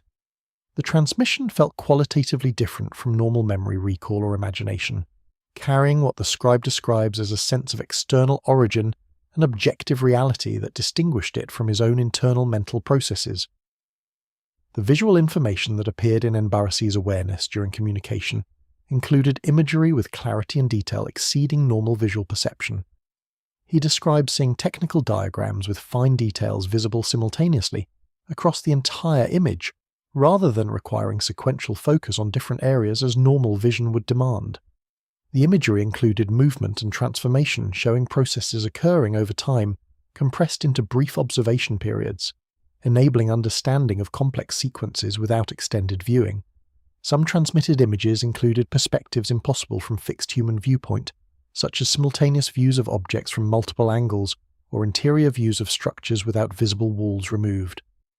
The conceptual information transmitted included understanding of principles and relationships that En-bara-si could grasp during transmission, but found difficult to articulate afterward in conventional language. The scribe describes achieving temporary comprehension of mathematical relationships beyond his training, understanding physical principles governing natural phenomena, and grasping organizational systems structuring the underground complex. This comprehension felt complete and certain during transmission, but became partially inaccessible when he later attempted to formulate it in words, suggesting that the direct communication method conveyed understanding that exceeded the resolution of linguistic description. The protocols governing communication interaction included specific behavioral requirements that En-bara-si learned through combination of prior instruction during his preparation and guidance provided by the watchers during the encounter. The scribe documents that communication sessions could not extend beyond specific time limits, apparently determined by human physiological constraints rather than watcher limitations. En-bara-si describes experiencing increasing difficulty maintaining the receptive mental state after sustained communication, developing symptoms including mental fatigue, difficulty concentrating, and mild disorientation. The watchers monitored these indicators and terminated communication sessions before adverse effects became severe. The gesture system that supplemented direct mental communication served multiple functions, including requesting specific information topics, acknowledging understanding, and indicating need for clarification or repetition. En-bara-si learned that certain hand positions corresponded to broad subject categories, enabling him to direct the communication toward topics relevant to his documentation mission. The watchers responded to these gestural requests by providing information organized according to the indicated categories, demonstrating understanding of the gesture meanings and cooperation with En-bara-si's documentation objectives. The temporal restrictions on interaction duration extended beyond individual communication sessions to include overall limits on total contact time during the 7-day underground period. En-bara-si documents being informed that extended exposure to the watcher's presence produced cumulative effects on human physiology, requiring recovery periods between interactions. The specific mechanisms underlying these effects remained unclear to the scribe, but he dutifully observed the prescribed limitations and noted that spacing interactions according to the provided schedule prevented the more severe symptoms he had experienced during early communication attempts. The information hierarchy governing what knowledge the Watchers would transmit followed principles that En-bara-si only partially understood. Certain topics received comprehensive explanation when requested, while others generated responses indicating that information was restricted or that En-bara-si lacked prerequisite knowledge necessary for understanding. The scribe describes frustration when attempting to pursue topics of particular interest, only to receive indication that full explanation required background he did not possess. The Watchers apparently evaluated each information request against criteria assessing the recipient's preparation and the appropriateness of sharing specific knowledge at specific times. The emotional neutrality characterizing the Watchers' communication struck En-bara-si as significant. Unlike human communication that typically carries emotional coloring reflecting the speaker's attitudes and feelings, the transmitted information arrived in what the scribe describes as pure form without effective content. The Watchers conveyed facts, procedures, and explanations without apparent judgment about the value or implications of the information. This emotional neutrality created communication that felt impersonal despite its intimate nature, leaving En-bara-si uncertain about the Watchers' attitudes toward him or their assessment of his documentation mission. The verification procedures that En-bara-si employed to confirm that transmitted information represented genuine external knowledge rather than his imagination included comparing received technical details against physical evidence in the chambers and testing procedural instructions against actual operations. The scribe documents several instances where transmitted information about chamber features proved accurate upon subsequent examination, and where instructed procedures successfully operated mechanisms he had previously been unable to understand.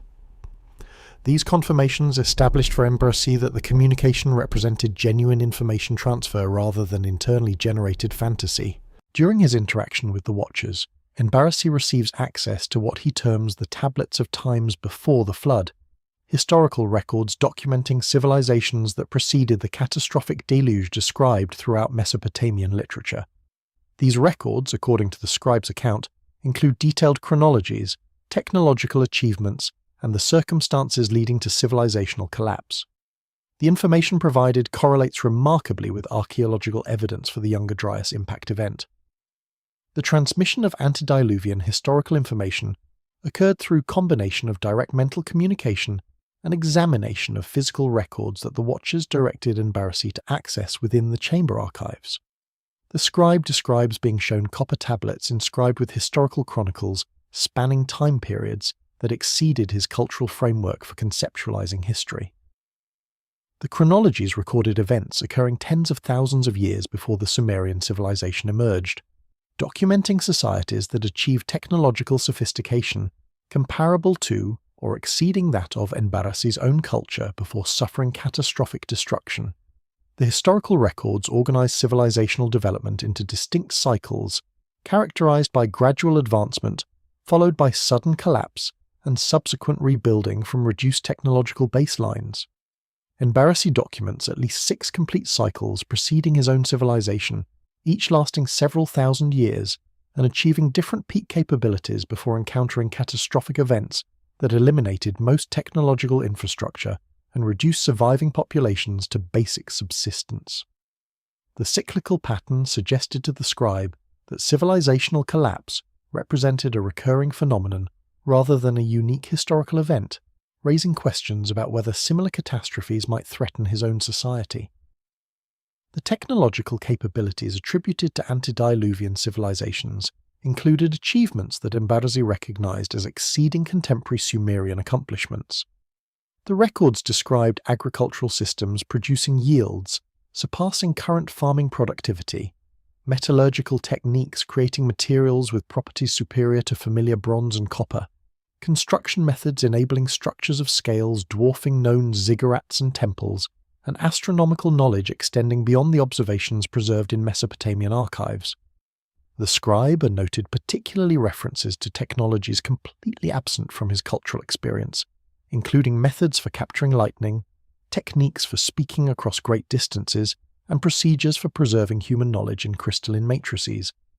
The circumstances leading to civilizational collapse featured prominently in the antediluvian records, with detailed documentation of the catastrophic sequence that terminated the most recent advanced civilization. The historical tablets described celestial phenomena, including unusual brightening of specific sky regions, appearance of objects moving against the fixed stars, and atmospheric disturbances producing unusual optical effects. These celestial warnings preceded by several generations the actual catastrophe, providing sufficient time for preparations that enabled some knowledge preservation and population survival. The catastrophe itself involved multiple devastating events, occurring in rapid succession over a period the records specify as lasting 7 days. The initial impact events produced massive explosions that En-bara-si's account describes in terms suggesting he received visual imagery of the destruction.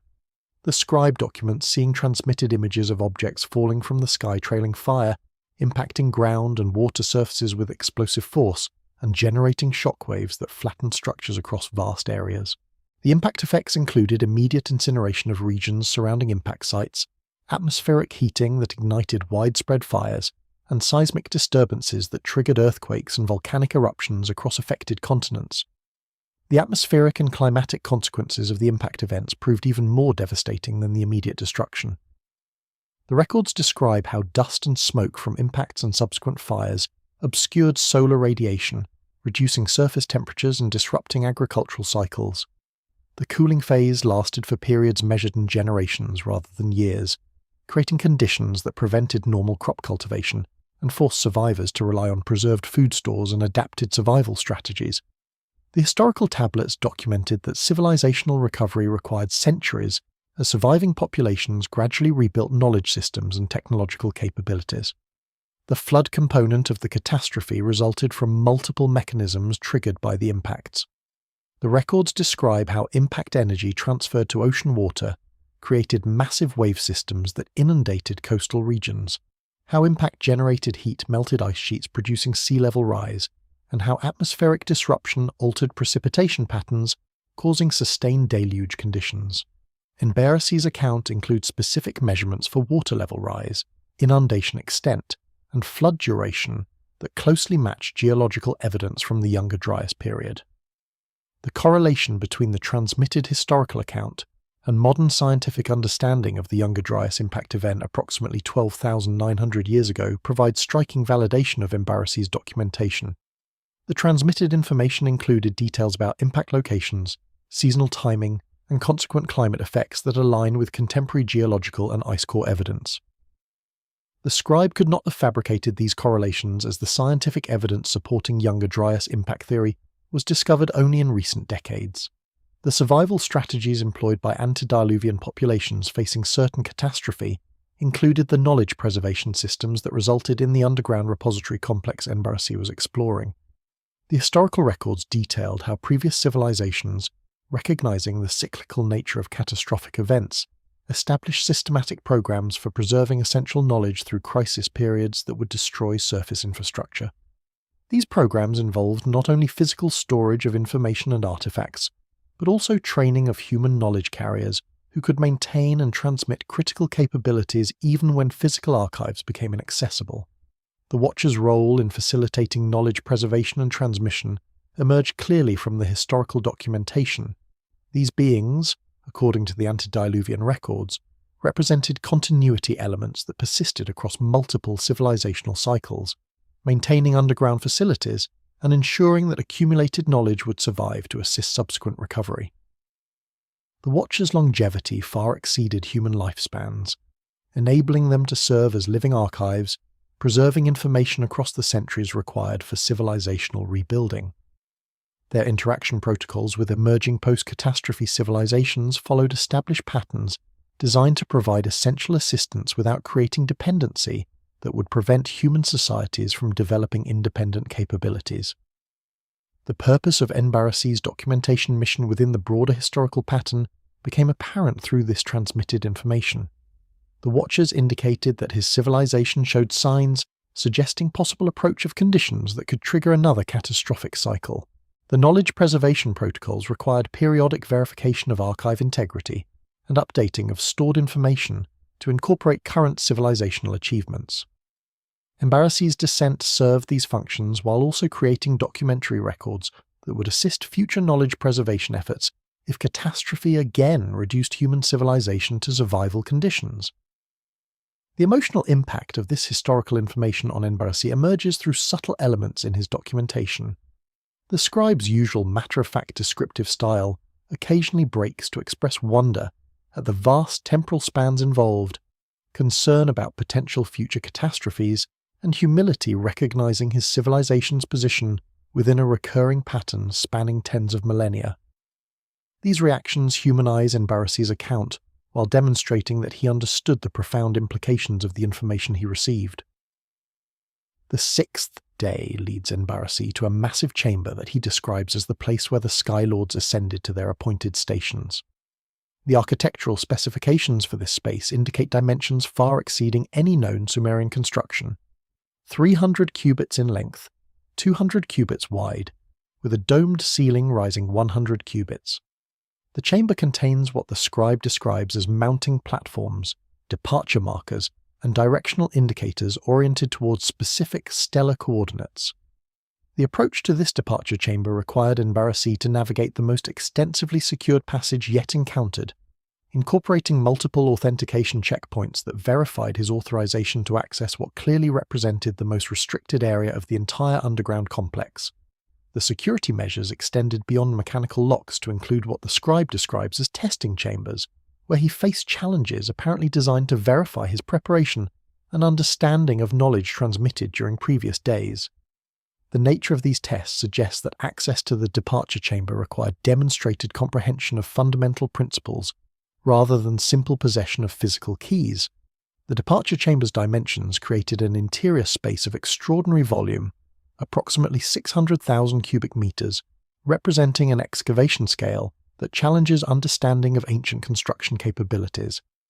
En-bara-si's measurements, carefully documented with reference to standard cubit markers carved into walls at regular intervals, show remarkable consistency, suggesting the chamber's proportions were executed with precision unusual even for high-status Sumerian architecture. The vertical clearance provided by the 100-cubit ceiling height, approximately 50 meters, created atmospheric effects including echo patterns and air circulation characteristics that the scribe found distinctly different from previous chambers. The architectural form of the departure chamber combined cylindrical walls with a hemispherical dome, creating interior geometry that En-bara-si recognized as optimizing acoustic properties and load distribution. The curvature of walls and ceiling showed mathematical regularity, implying design according to geometric principles rather than arbitrary aesthetic preferences. The scribe notes that the dome surface incorporated spiral patterns of carved channels that he speculated might serve structural reinforcement, or possibly represent symbolic elements related to celestial mechanics. The floor level within the departure chamber incorporated multiple distinct zones, identifiable through elevation changes, surface treatments, and installed equipment. En-bara-si describes a central raised platform approximately 40 cubits in diameter and 3 cubits high, accessed by 4 symmetrically placed stairways oriented to cardinal directions. The platform surface, constructed from polished black stone the scribe could not identify, bore inscribed markings that combined numerical notations with symbolic representations of celestial objects. The precision of these inscriptions, with individual characters measuring less than 1 finger width yet maintaining perfect uniformity, suggested creation through techniques exceeding manual inscription capabilities. The mounting platforms that En-bara-si references consisted of 4 subsidiary structures positioned symmetrically around the central raised area, each elevated approximately 5 cubits above the main floor level. These platforms measured 10 cubits square and incorporated metallic components that the scribe describes as anchor points or attachment fixtures, apparently designed to secure large objects or equipment. The metallic elements showed no corrosion despite their age and demonstrated manufacturing precision with smooth surfaces, uniform dimensions, and carefully executed mechanical features including threaded holes and alignment channels. The departure markers documented by En-bara-si consisted of vertical bronze columns positioned at specific locations around the chamber perimeter, each approximately 6 cubits tall and inscribed with astronomical data, including stellar coordinates, celestial object identifications, and temporal information relating to astronomical cycles. The columns incorporated movable elements including rotating rings marked with degree divisions and sliding components that could be positioned to indicate specific celestial configurations. The functional purpose of these adjustable features suggested they served as calculation tools or setting devices that could be configured to represent different astronomical scenarios. The directional indicators that particularly captured En-bara-si's attention included large-scale diagrams inscribed on wall surfaces showing stellar patterns recognizable as constellation representations. However, these star charts differed from conventional Mesopotamian astronomical diagrams by including trajectory lines connecting stellar positions, numerical annotations indicating distances or travel times, and symbolic markers suggesting destination points or way station locations. The scribe recognized several familiar constellations, including what modern astronomy terms Orion, Pleiades, and the Big Dipper, but noted that the charts included many stellar groupings unfamiliar from temple astronomical training. The stellar coordinate system employed throughout the chamber followed conventions different from standard Mesopotamian astronomical notation, using what En-bara-si describes as a 3-number specification for each celestial position, rather than the 2 coordinate systems familiar from his temple training. This 3-dimensional coordinate approach, analogous to modern right ascension, declination, and distance specification, suggested understanding that stellar positions occupied 3-dimensional space rather than projecting onto a 2-dimensional celestial sphere. The technical sophistication implied by this coordinate system exceeded documented Mesopotamian astronomical capabilities by substantial margins. The lighting within the departure chamber derived from sources En-bara-si could not readily identify, consisting of steady illumination emanating from crystalline objects embedded in wall surfaces at regular intervals. These light sources produced brightness sufficient for comfortable vision throughout the massive chamber, without generating the heat or requiring the fuel that would characterize oil lamp illumination. The scribe's experiments with these light sources revealed that they responded to proximity, increasing output when approached and dimming when left unattended, suggesting some form of automatic regulation that optimized energy usage. The acoustic properties of the departure chamber created effects that En-bara-si found both impressive and slightly disturbing.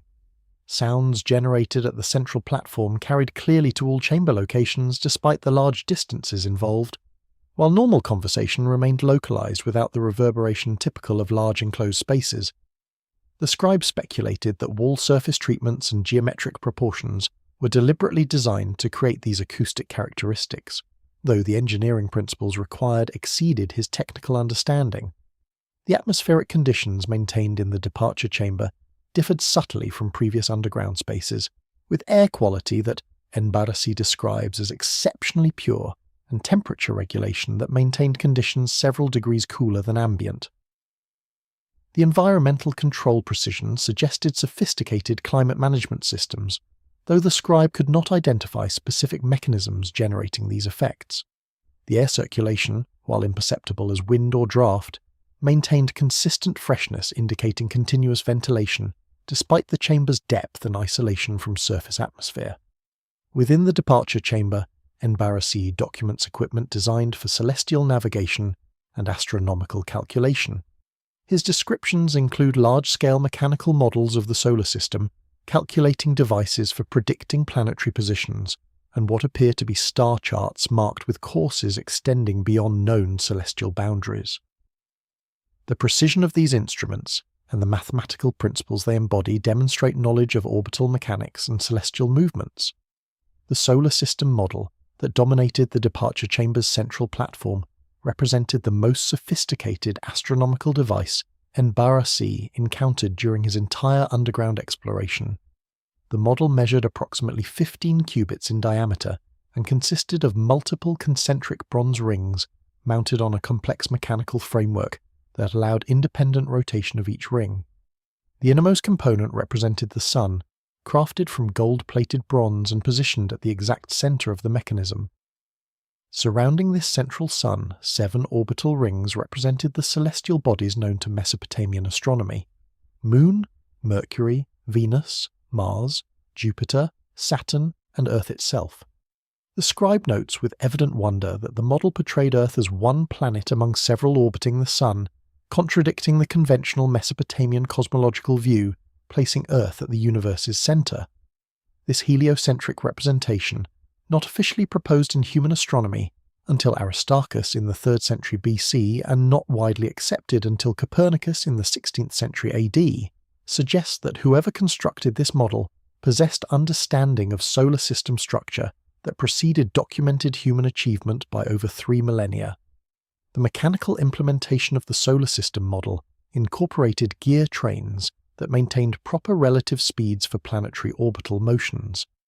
En-bara-si describes how rotating a single input crank produced movement of all planetary rings at rates corresponding to their actual orbital periods. The gear ratios required to maintain these relationships demonstrated sophisticated mathematical understanding and precision manufacturing capabilities.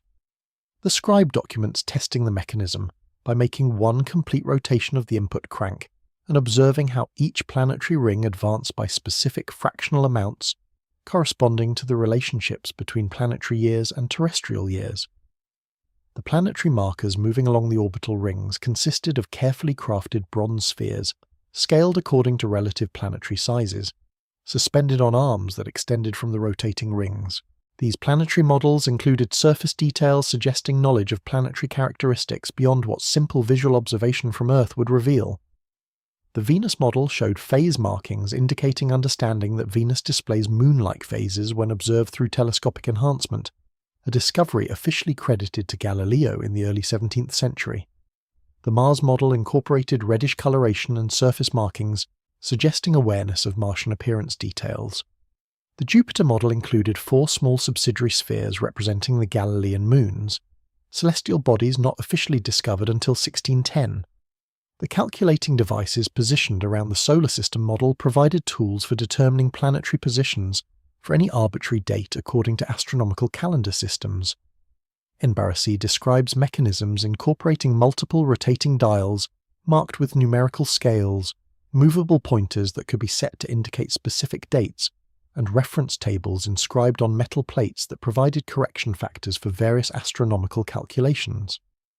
The operational procedures for these calculators, partially explained through inscribed instructions the scribe attempted to follow, involved setting input dials to specify a desired date, then reading planetary position information from output scales.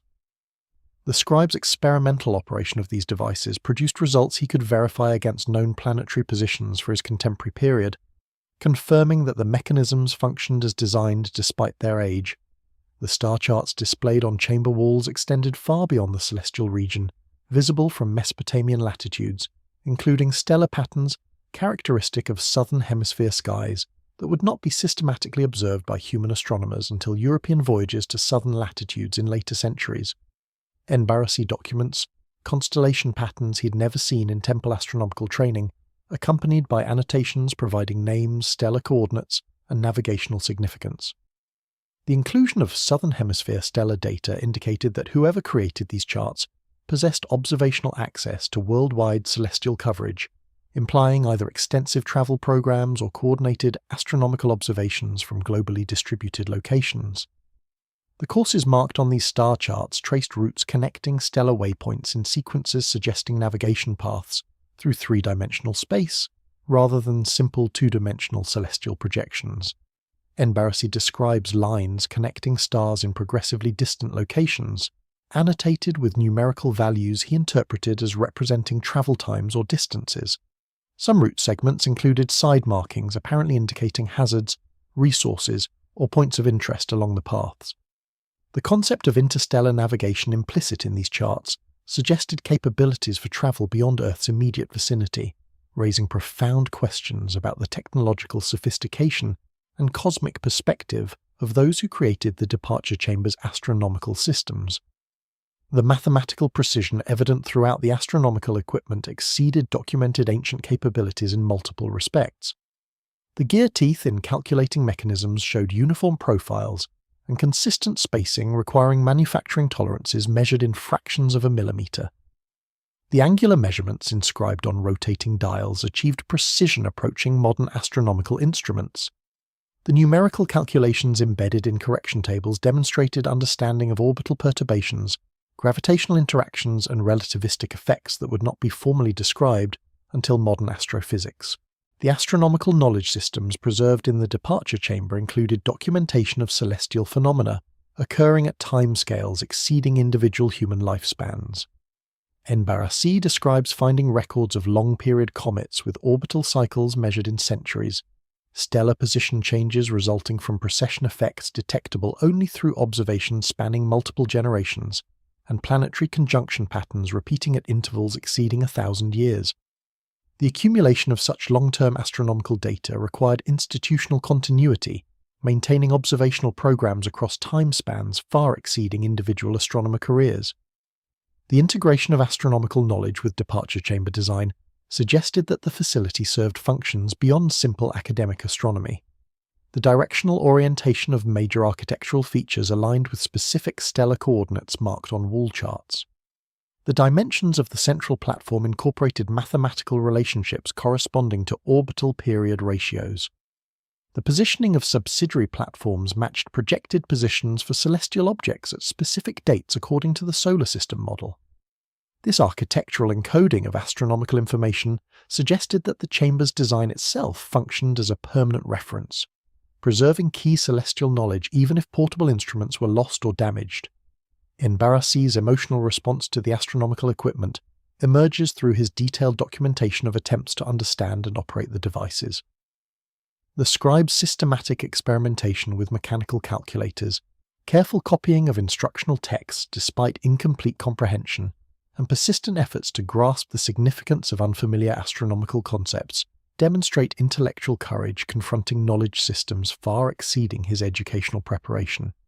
His honest acknowledgement of confusion when encountering principles beyond his training adds credibility to his account while revealing the vast gulf between his civilization's astronomical knowledge and the capabilities preserved in the underground complex. On the seventh and final day, En-bara-si descends to the lowest accessible level of the underground complex, a depth he calculates as 70 cubits below the temple foundation. This chamber, designated as the House of Sealed Wisdom, contains what the scribe describes as the foundation knowledge itself, the accumulated understanding that enables civilization to rebuild after catastrophic collapse. The security measures protecting this repository include multiple mechanical locks, symbolic puzzles, and authentication procedures. The descent to this deepest level followed a spiral passage that wound downward through the bedrock in a helical pattern, maintaining consistent gradient while achieving significant depth through extended path length. En-bara-si documents the passage dimensions as maintaining 7 cubits width throughout its length, with ceiling height varying between 8 and 10 cubits, depending on geological conditions encountered during excavation. The passage walls showed evidence of deliberate stone selection, with harder rock formations left in place to provide structural stability, while softer layers were excavated more extensively to maintain uniform passage proportions. The spiral configuration served multiple purposes beyond simply achieving depth within constrained horizontal space. The gentle curve prevented direct line of sight along extended passage sections, creating natural defensive positions where small numbers of defenders could control access against larger forces. The consistent turning also disoriented visitors unfamiliar with the layout, making navigation difficult without guidance or prior knowledge. En-bara-si notes that distance markers appeared at regular intervals along the spiral, inscribed symbols that provided orientation information to authorized users while remaining cryptic to casual observers.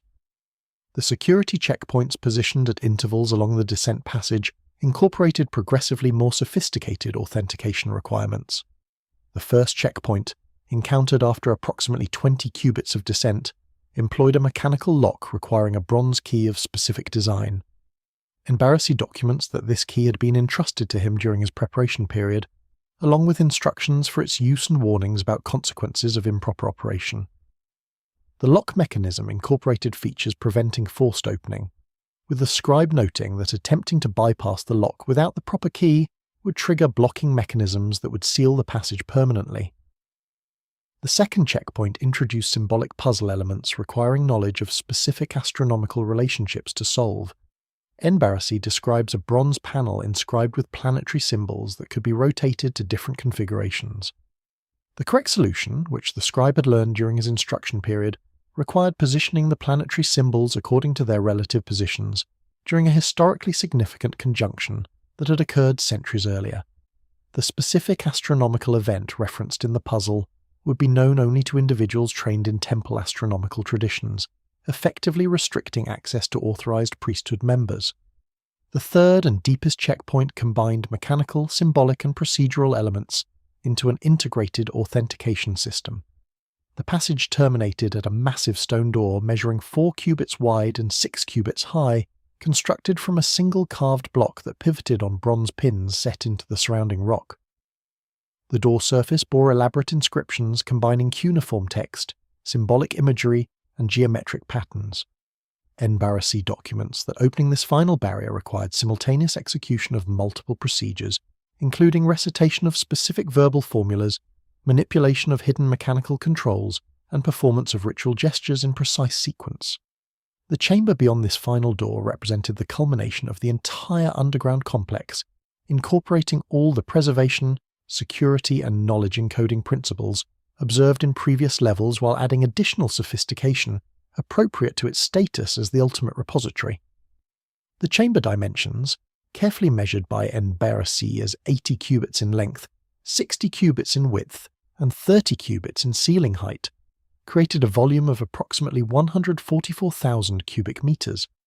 The proportional relationships between these dimensions reflected mathematical constants, including ratios approximating pi and the golden ratio, suggesting that the chamber's geometry encoded fundamental mathematical principles. The foundation knowledge preserved in this deepest chamber encompassed comprehensive documentation of essential capabilities required for rebuilding civilization from basic subsistence to advanced technological society. En-bara-si's systematic inventory identified knowledge categories including agricultural techniques from basic crop cultivation through advanced hybridization, metallurgical procedures from simple copper smelting through complex alloy formulations, construction methods from basic masonry through monumental architecture, mathematical principles from fundamental arithmetic through advanced geometry and astronomy, medical knowledge from basic wound treatment through complex surgical procedures, and social organization systems from family units through urban administration. The organization of this foundational knowledge followed pedagogical principles that would enable effective learning progression. Basic concepts received detailed explanation with multiple examples and practical applications, while advanced topics built systematically on foundational understanding. Cross-referencing systems connected related information across different knowledge domains, enabling learners to develop integrated understanding rather than isolated facts. The documentation included not only theoretical principles, but also practical procedures, material specifications, and troubleshooting guidance that would support actual implementation rather than merely abstract understanding. The physical formats employed for preserving this knowledge utilized multiple media selected for their durability and information density characteristics. Clay tablets documented routine information where bulk and weight posed minimal concerns, while copper and bronze sheets preserved critical technical data requiring long-term stability and corrosion resistance. Stone inscriptions recorded the most fundamental principles whose preservation justified the effort required for carving permanent records. Crystalline matrices, whose precise nature En-bara-si could not determine, apparently stored dense information in compact form through encoding methods the scribe did not understand. The illumination within this deepest chamber derived from sources that had puzzled En-bara-si in previous levels, but reached maximum sophistication here. The crystalline light sources embedded in wall surfaces produced steady, bright illumination without heat generation, fuel consumption, or visible power sources. The scribe's detailed examination of these devices revealed no mechanisms he could identify, though he noted that the crystals showed internal structures visible when examined closely, geometric patterns that might represent engineered features rather than natural crystal formations. The environmental conditions maintained in the foundation knowledge chamber demonstrated the most precise control En-bara-si had encountered. Temperature remained absolutely constant according to his subjective assessment. Humidity stayed at optimal levels for preservation without causing human discomfort, and air quality felt exceptionally pure despite the chamber's depth and isolation. The scribe speculated that maintaining such precise conditions for the millennia that temple records indicated these chambers had existed required automated systems of remarkable sophistication and reliability. The Watchers maintained presence in this deepest chamber, with En-bara-si encountering two of these beings who apparently served as permanent guardians of the Foundation knowledge. Unlike the previous encounter where Watchers had initiated communication, these guardians remained essentially passive, observing the scribe's activities but not directly interacting unless he specifically requested assistance. Their presence added solemnity to the chamber atmosphere, while providing En-bara-si with access to guidance when he encountered materials beyond his comprehension. The emotional impact on En-bara-si of reaching this ultimate repository emerges through subtle elements in his documentation. The scribe's writing style becomes almost reverential when describing the Foundation knowledge, recognizing that he stood in the presence of accumulated wisdom representing thousands of years of human achievement. His systematic inventory work continued with characteristic diligence, but occasional passages reveal his profound sense of responsibility for accurately documenting what he recognized as potentially crucial for human civilization's long-term survival. En-bara-si describes discovering that much of the preserved knowledge employs encoding systems that protect sensitive information while allowing authorized access. Mathematical texts use symbolic substitution, requiring specific decryption keys. Astronomical data embeds within apparently religious narratives through steganographic methods. Technical instructions disguise as ritual procedures. The sophistication of these information security measures demonstrates understanding of cryptography and data protection. The encoding system served multiple purposes beyond simple concealment, including protection against unauthorized access, verification of transmission accuracy, and compression of information into compact formats. En-bara-si documents discovering that texts initially appearing straightforward often contained multiple layers of meaning accessible only to readers possessing specific decryption knowledge. The scribe's growing recognition of this encoding permeated his understanding of the entire repository, forcing him to reconsider whether he had accurately interpreted materials examined in earlier chambers.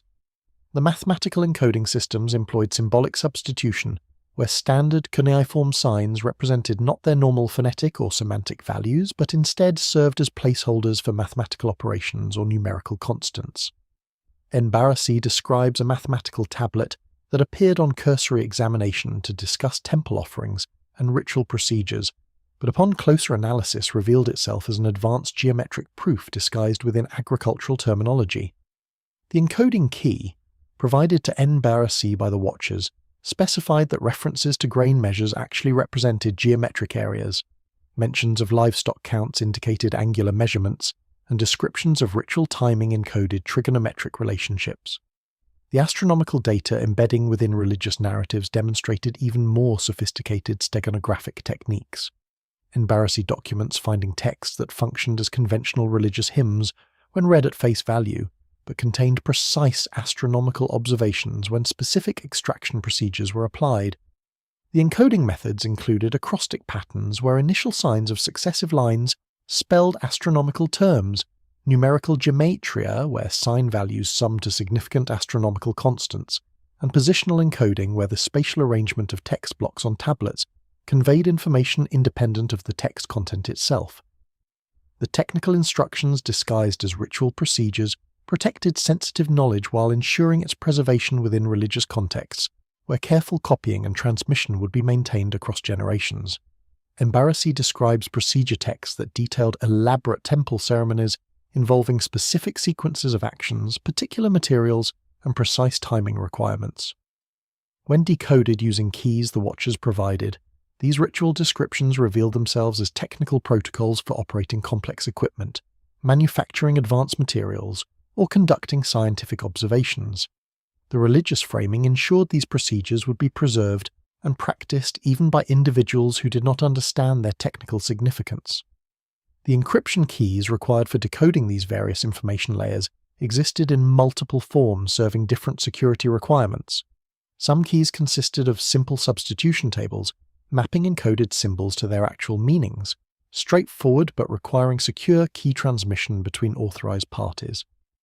Other keys involved algorithmic procedures where decoding required performing specific mathematical operations on the encoded text, providing security even if the encoded message was intercepted without the procedural key. The most sophisticated keys involved contextual knowledge, where understanding the decoded message required familiarity with technical principles that would be possessed only by appropriately trained individuals. The verification systems incorporated into encoded texts enabled detection of copying errors or intentional alterations that might corrupt information during transmission across generations. En-bara-si describes finding mathematical checksums embedded in technical texts, where numerical values derived from the content according to specific algorithms would match verification values included in the text. Discrepancies between calculated and recorded verification values would indicate that the text had been corrupted, alerting readers that the information might be unreliable. These error detection mechanisms represented sophisticated information theory concepts not formally developed until modern times. The compression techniques employed in knowledge encoding enabled storage of vast information quantities in relatively compact physical formats. En-bara-si documents tables using symbolic notation where single cuneiform signs represented complex concepts or extended procedures, achieving compression ratios that multiplied effective information density compared to straightforward description.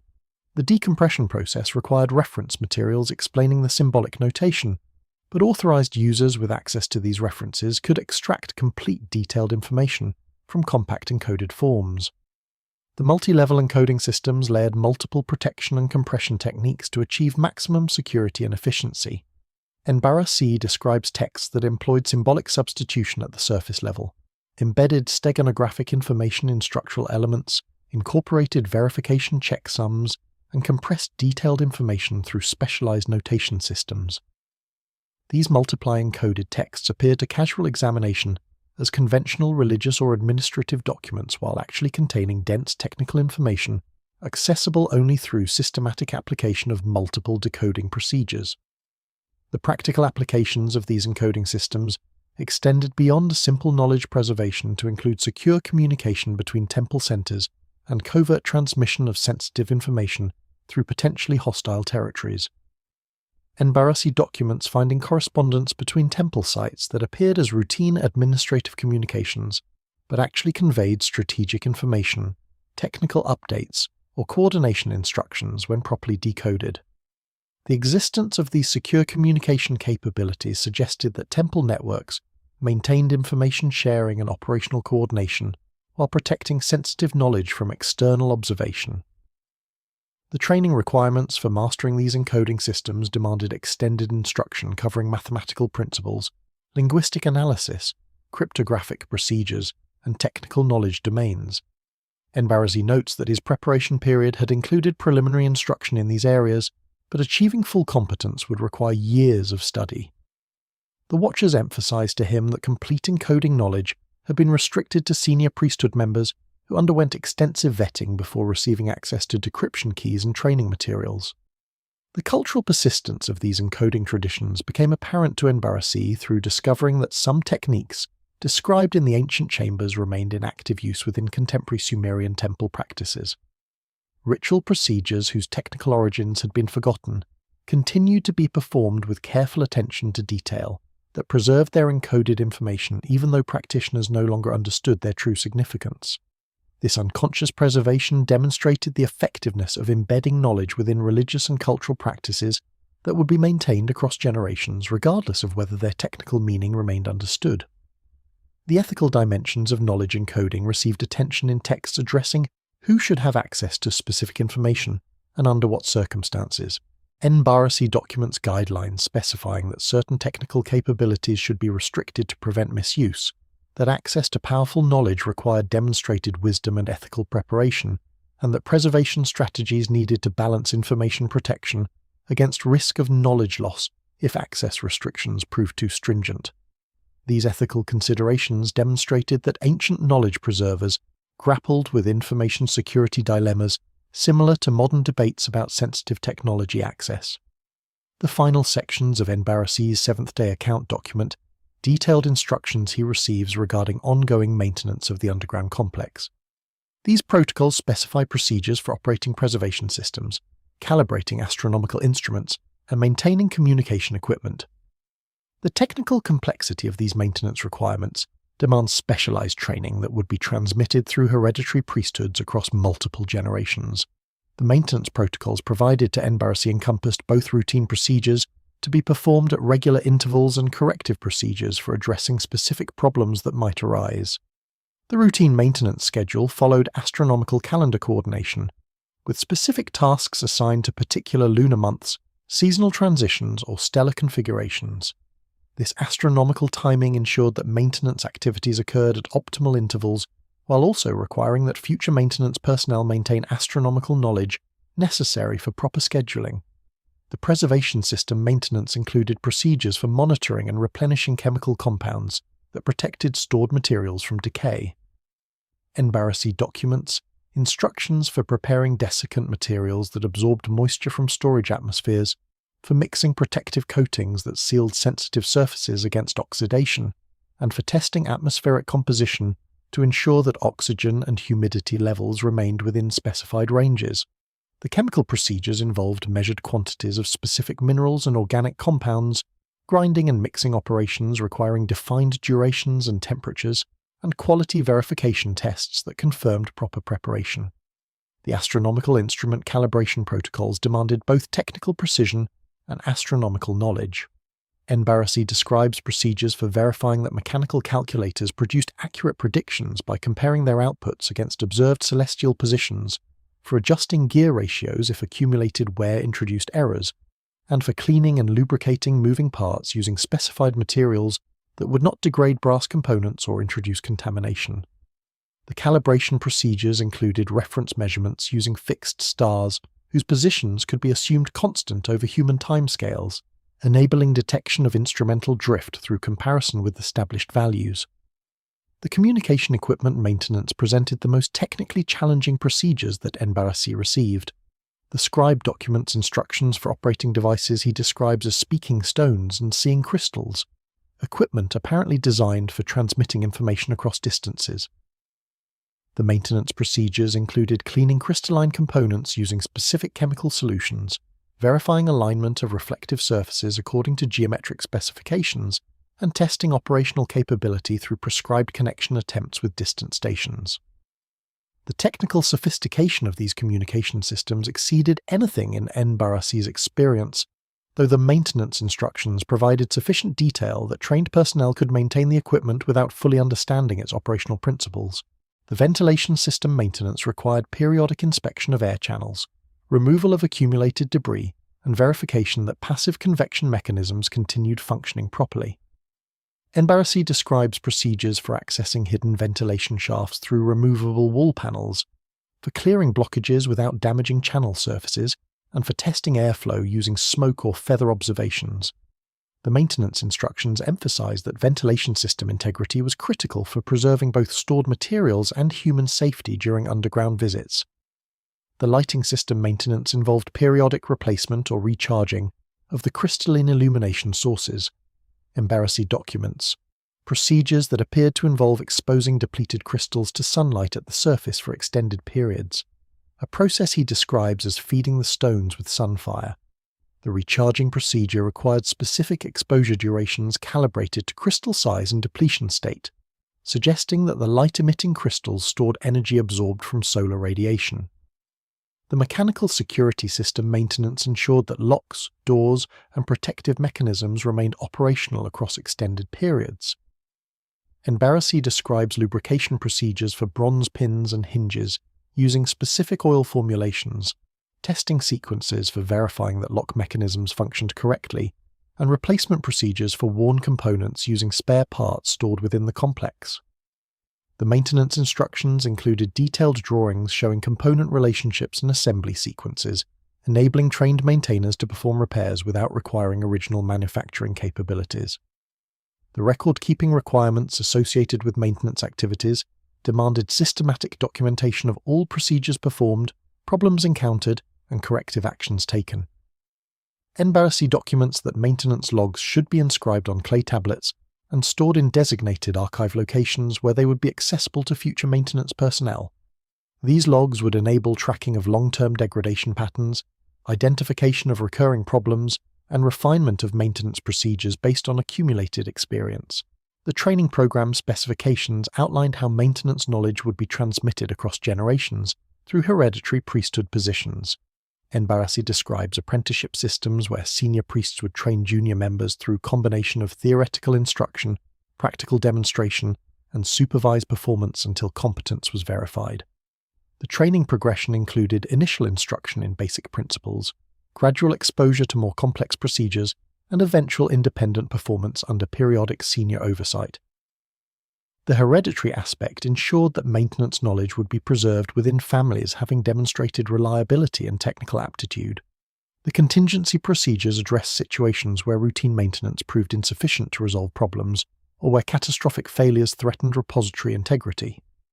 En-bara-si documents emergency protocols specifying how to seal compromised sections to protect remaining areas, how to transfer critical materials to backup storage if primary repositories became unusable, and how to request assistance from the Watchers if problems exceeded human capabilities to resolve. The contingency planning demonstrated recognition that despite careful design and maintenance, long-term system operation would eventually encounter unforeseen challenges. The resource management aspects of maintenance protocols specified how to obtain or manufacture materials required for maintenance procedures. En-bara-si describes instructions for locating specific minerals required for chemical preparations, for preparing organic compounds from specified plant materials, and for fabricating replacement components for mechanical systems. The resource specifications included acceptable substitutions when preferred materials became unavailable, quality criteria for evaluating material suitability, and testing procedures for verifying that substitute materials would perform adequately. The safety protocols incorporated into maintenance procedures protected personnel from hazards associated with complex system operation. En-bara-si documents warnings about atmospheric hazards in poorly ventilated spaces, chemical hazards from preparation procedures involving reactive substances, mechanical hazards from moving parts in astronomical mechanisms, and physiological effects from extended exposure to communication equipment. The safety procedures specified protective measures including ventilation verification before entering confined spaces, careful material handling during chemical operations, and exposure time limits during equipment operation. En-bara-si's account concludes with detailed description of the sealing ceremony conducted upon completing the 7-day descent. The ritual involves precise astronomical timing, specific material offerings, and mechanical procedures that secure the underground chambers while maintaining their preservation systems in autonomous operation. The scribe emphasizes that the sealing is temporary rather than permanent, designed to protect the chambers until conditions warrant reopening during times of civilizational crisis. The preparation for the sealing ceremony began on the morning of the 7th day, following En-bara-si's completion of his documentation mission and his final consultation with the Watchers regarding maintenance protocols. The ceremony timing required alignment with specific celestial configurations that would not recur for another 432 years, according to astronomical calculations the Watchers provided. This extended interval between authorized openings reflected the understanding that frequent access would risk exposure of the repository, while periodic verification remained necessary to ensure system integrity. The astronomical timing specifications required that the ceremony commence when specific stellar configurations appeared above the horizon at sunset on the first day of the autumnal month. En-bara-si documents using astronomical instruments in the departure chamber to verify the celestial conditions, confirming that the designated stars reached proper altitude and azimuth at the required solar position. The precision demanded by these astronomical timing requirements ensured that only individuals with advanced astronomical training could properly determine when future openings should occur. The material offerings incorporated into the ceremony included specific metals, minerals, and organic substances that served both symbolic and functional purposes. En-bara-si describes preparing bronze vessels containing measured quantities of gold, silver, and copper, representing celestial bodies, incense compounded from rare aromatic resins whose scent would purify the ceremony space, and grain offerings symbolizing sustained preservation of agricultural knowledge. The functional aspects of these offerings included metallic elements incorporated into sealing mechanisms and chemical compounds, applied to door surfaces that would prevent corrosion during the extended closure period. The mechanical sealing procedures involved systematic progression through the underground levels from deepest to surface, securing each chamber with appropriate closure methods. En-bara-si documents beginning at the foundation knowledge chamber where the massive stone door received final bronze key operation, before being secured with mechanical locks that could only be opened using specific key sequences. The door surface received application of chemical sealants that would prevent moisture infiltration while remaining removable during future authorized openings. The departure chamber sealing incorporated additional security measures given its sensitive contents. En-bara-si describes procedures for positioning astronomical instruments in protected configurations, covering delicate mechanisms with preservation cloths treated with anti-corrosion compounds, and activating automatic security systems that would detect unauthorized entry attempts. The chamber's multiple access points each required individual sealing with mechanical locks, chemical barriers, and symbolic markings indicating restricted status. The medical and technological repository chambers receive protective sealing that prioritize preservation of their specialized contents. En-bara-si documents procedures for verifying that storage containers remained sealed, that environmental controls showed proper operation, and that access doors closed securely. The sealing protocols included verification checks ensuring that preservation atmospheres maintained specified conditions, and that backup systems remained ready to activate if primary systems failed. The water chamber sealing required careful attention to hydraulic systems to ensure that spring flow and distribution channels would continue functioning during the closure period. En-bara-si describes adjusting flow control mechanisms to optimal settings, verifying that drainage systems operated properly, and confirming that the chamber would remain accessible to water system maintenance if required despite overall complex closure. The preservation and astronomical chambers received similar systematic attention, with En-bara-si verifying that each space showed proper environmental conditions before sealing. The scribe documents testing illumination systems to confirm continued operation, checking ventilation adequacy, and ensuring that stored materials remained properly organized and protected. Each chamber received final inspection, addressing specific requirements appropriate to its contents and functions. The ascending return through the complex toward the surface entry point involved progressive sealing of passage sections behind En-bara-si's movement. The scribe describes closing and securing the various security checkpoints encountered during descent, this time engaging locking mechanisms from the exit side and verifying that each barrier would effectively prevent unauthorized access. The spiral passage received particular attention, with En-bara-si ensuring that distance markers remained visible for future authorized access, while removing or obscuring wayfinding aids that might assist unauthorized intruders. The surface entry sealing comprised the final and most visible aspect of the ceremony. En-bara-si documents that this sealing required participation of senior temple officials who witnessed the closure and would maintain institutional memory of the repository's existence and access protocols. The massive stone doors at the surface entry received similar treatment to deeper barriers, with mechanical locks engaged, chemical sealants applied, and symbolic inscriptions marking the sealed status. The final stage involved concealing the entrance with architectural elements that disguised its presence within the temple complex while remaining recognizable to authorized personnel with proper knowledge. The ceremony conclusion included formal declarations by En-bara-si regarding successful completion of the documentation and maintenance mission, acknowledgement by senior temple officials of their responsibility for preserving access knowledge, and invocations requesting divine protection for the sealed repository. The scribe documents that these ritual elements served to formalize institutional commitment to maintaining the preservation systems and ensuring that future access would occur according to proper protocols during times when civilizational need justified the risks of opening. The documentation En-bara-si produced during his 7-day descent received ceremonial preservation, with copies inscribed on copper tablets for long-term archival storage and clay tablets for working reference copies distributed to appropriate temple archives. The scribe notes that his account would serve multiple purposes, including maintaining institutional memory of the underground complex, providing guidance for future authorized access, and preserving knowledge about the repository's contents should civilizational crisis require emergency access before the scheduled reopening date. Subsequent excavations at Nippur, particularly those conducted by the Oriental Institute of Chicago during the 1950s, uncovered evidence confirming significant elements of En-bara-si's descriptions. Ground-penetrating radar surveys revealed extensive underground chambers extending far deeper than the documented temple foundations. Excavation of accessible levels discovered ventilation systems, preservation chambers, and architectural features matching the scribe's dimensional specifications with remarkable precision.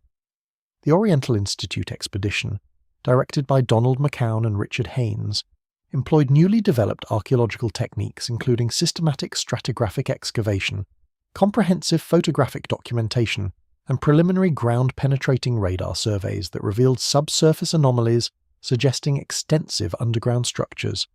The expedition's primary objectives focused on clarifying the Ekur temple's construction chronology and recovering additional cuneiform tablets, but unexpected discoveries in the northeastern sector redirected attention toward underground features.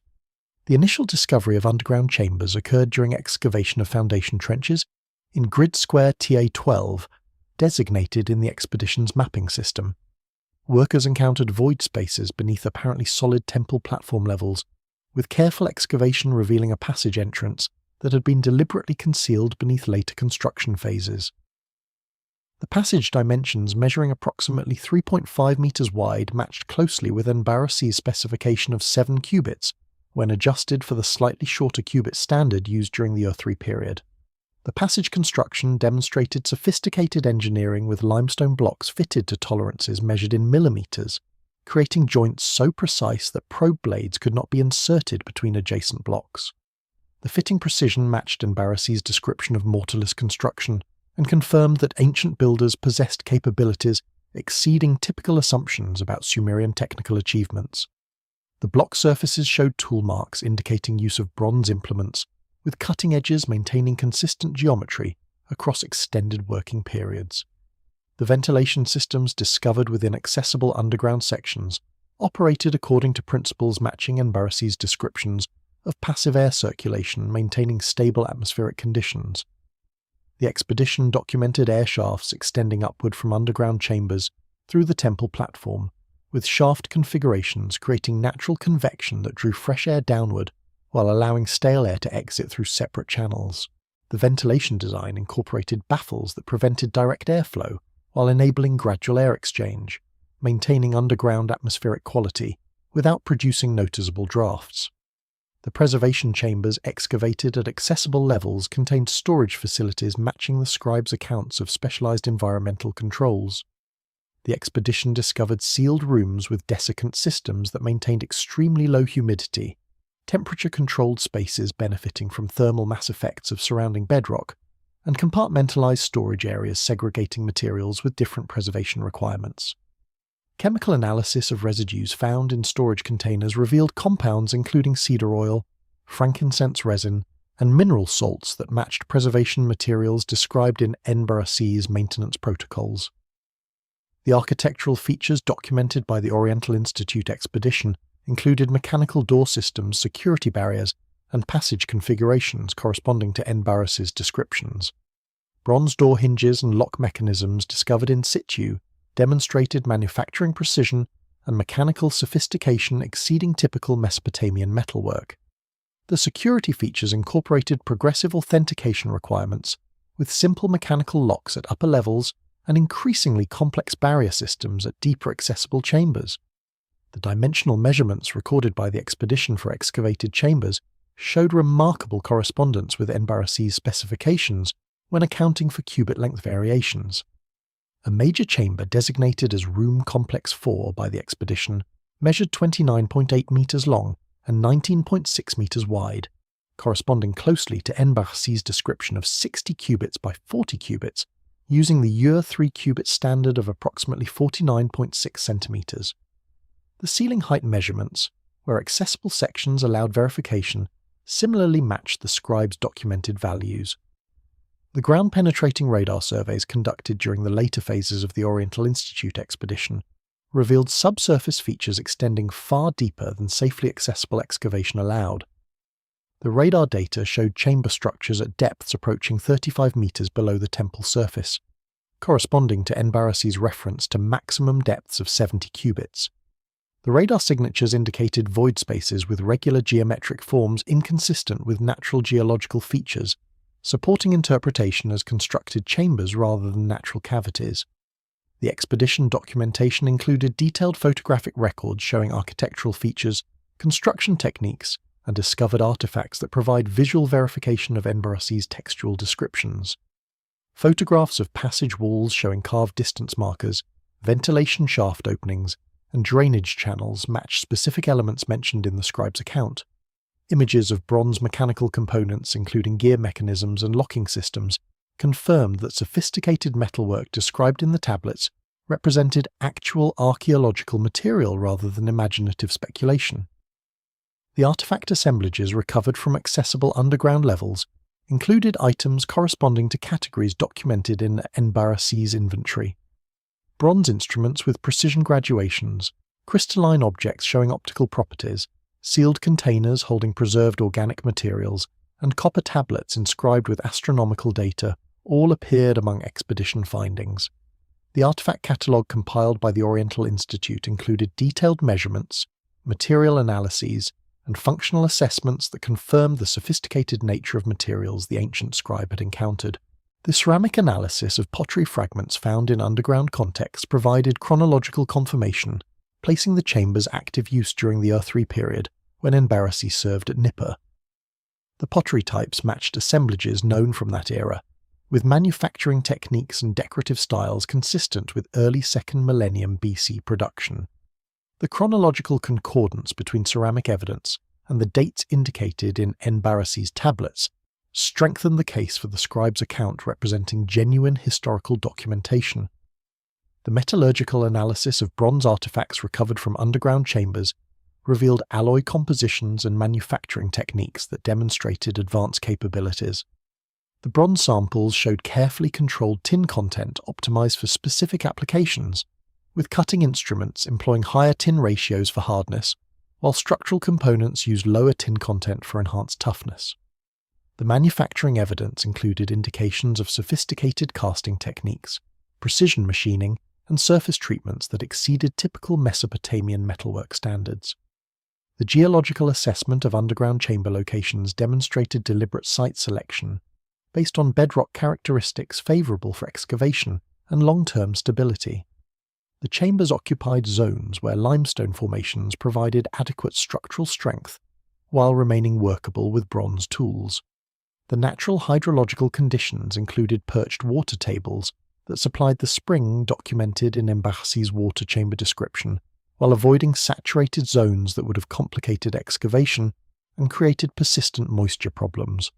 Artifacts recovered from the partially explored underground chambers at Nippur demonstrate metallurgical capabilities that challenge conventional understanding of Sumerian technological development.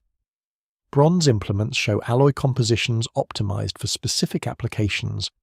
Copper sheets used for astronomical records exhibit purity levels requiring sophisticated refining processes. Unknown metallic alloys discovered in sealed containers demonstrate properties that modern material science struggles to replicate. The metallurgical analysis conducted on bronze artifacts from the underground complex revealed tin content varying systematically according to intended function, with cutting tools showing tin concentrations between 12 and 15% by weight, structural components employing 8 to 10% tin, and decorative elements using lower tin ratios around 5 to 7%. These composition ranges represent optimal values for their respective applications, with higher tin content providing hardness necessary for cutting edges, while moderate tin levels offer the toughness required for structural integrity, and lower concentrations allow the workability needed for decorative forming. The precision of these compositional controls indicates that Sumerian metallurgists understood relationships between alloy composition and material properties at levels comparable to modern metallurgical engineering. The manufacturing techniques evident in bronze artifacts exceeded capabilities typically attributed to ancient metalworkers. Several cutting instruments recovered from the medical repository showed edge geometries maintaining consistent angles within 2 degrees across blade lengths exceeding 10 centimeters, precision requiring either exceptional manual skill or mechanical guidance during grinding operations. The edge surfaces exhibited polish levels creating near-mirror finishes, suggesting final sharpening procedures employing fine abrasives and controlled pressure that produced uniform material removal. Toolmark analysis on bronze gear components revealed machining operations that achieved surface roughness values below 10 micrometers, smoothness levels demanding precision tools and careful operational control. The copper sheets used for astronomical records demonstrated purity, exceeding 99.5% copper content, with impurity levels below detection limits of standard analytical methods. Achieving such high purity requires sophisticated refining processes that remove trace elements through repeated melting, selective oxidation, or electrolytic procedures. The copper sheets showed uniform thickness across their surface area, varying less than 50 micrometers from specified values, indicating rolling or hammering operations under controlled conditions that produced consistent material reduction. The surface preparation enabling clear inscription included polishing that created reflective finishes while maintaining flatness sufficient for precise writing. The unknown metallic alloys discovered in sealed containers presented the most intriguing metallurgical puzzles. One alloy sample showed composition including copper, tin, and additional elements identified through spectroscopic analysis as small percentages of antimony, arsenic, and rare earth metals including cerium and lanthanum. This complex composition created material properties, including corrosion resistance exceeding standard bronzes, hardness approaching tool steel values, and unusual electrical conductivity characteristics. Modern attempts to replicate this alloy, using documented composition ratios, have produced materials with similar but not identical properties, suggesting that manufacturing procedures including melting temperatures, cooling rates, and mechanical working contributed to final characteristics beyond simple compositional control. Another unknown alloy consisted primarily of silver, with additions of copper, gold, and trace platinum group metals. The resulting material displayed tarnish resistance far exceeding normal silver, maintained mechanical strength superior to standard silver-copper alloys, and showed unusual optical properties with reflectivity varying according to viewing angle. The manufacturing process required to produce this alloy demanded precise temperature control during melting to prevent platinum group metal oxidation and careful composition balancing to achieve desired property combinations. The presence of platinum group metals, rarely found in ancient metallurgy due to their high melting points and chemical inertness, indicates access to specialized extraction and processing techniques. The heat treatment evidence observed in several bronze artifacts indicated controlled thermal processing that modified material properties through phase transformations and microstructural changes. Metallographic examination of polished and etched bronze samples revealed grain structures characteristic of specific cooling rates and working sequences. Some samples showed evidence of quenching from elevated temperatures, followed by tempering treatments, procedures that require understanding of time-temperature transformation relationships that weren't formally studied until modern metallurgy. Other samples displayed work-hardening patterns indicating deliberate cold working to strengthen components, followed by partial annealing to restore ductility in specific regions. The joining techniques employed in complex bronze assemblies included both mechanical fastening and metallurgical bonding. Some gear assemblies used precision bronze pins fitting into holes with clearances below 50 micrometers, creating rotational bearings that operated smoothly while minimizing backlash. Other components showed evidence of hard soldering using high-temperature brazing alloys that created joints with strength approaching base metal values. The brazing compositions included silver-copper alloys with melting points between 650 and 750 degrees Celsius, requiring careful temperature control during joining operations to achieve bonding without damaging base components. The corrosion resistance demonstrated by artifacts stored in underground conditions for over 4 millennia exceeded expectations based on conventional bronze behavior. Most samples showed only minimal surface oxidation, despite exposure to atmospheric moisture and oxygen. Protective surface treatments identified through chemical analysis included applications of organic compounds containing tannins, natural waxes combined with mineral additives, and possibly rare earth metal surface modifications that created passive oxide layers. These protective measures, combined with favorable storage environments maintained by preservation systems, enabled artifact survival in conditions approaching their original manufactured state. The manufacturing scale evident in artifact assemblages indicated production capabilities exceeding individual craftsman workshops. The quantity of precision bronze components recovered from accessible chambers, including hundreds of gear elements, numerous astronomical instrument parts, and extensive collections of cutting tools, suggests organized manufacturing facilities with specialized labor divisions and quality control systems. The consistency of manufacturing quality across large component quantities indicates standardized procedures, inspection protocols, and worker training programs that ensured reliable production. The material sourcing required for these metallurgical achievements demanded access to tin sources located far from Mesopotamian population centers, copper ores with minimal impurity levels, and rare specialty metals obtained through extensive trade networks. The tin content in bronze artifacts likely originated from sources in Afghanistan, Anatolia, or possibly Central Asian deposits, requiring transportation over distances exceeding 1,000 kilometers. The high-purity copper could have derived from select Cypriot or Omani deposits, known for exceptional ore quality. The rare metals, including platinum group elements and rare earth metals, would have required connections to even more distant sources or access to concentrated deposits through geological knowledge, enabling targeted prospecting. The technological knowledge underlying these metallurgical achievements included understanding of phase diagrams governing alloy behavior, comprehension of mechanical property relationships with composition and processing, and grasp of corrosion mechanisms enabling protective treatment development. This knowledge base required systematic experimentation, careful observation of cause-effect relationships, and development of theoretical frameworks organizing empirical findings. The sophistication evident in metallurgical practices suggests that Sumerian technical knowledge extended far beyond trial and error empiricism to include conceptual understanding of materials science principles. The underground knowledge repository described by En-bara-si represents not an isolated phenomenon, but part of a systematic pattern observable across multiple ancient civilizations. Similar underground complexes appear beneath major temple sites in Egypt, particularly at Giza and Saqqara, beneath Mayan pyramid complexes in Mesoamerica, and at sites throughout the Indus Valley. The architectural consistency across these geographically separated locations suggests coordinated construction according to standardized design principles.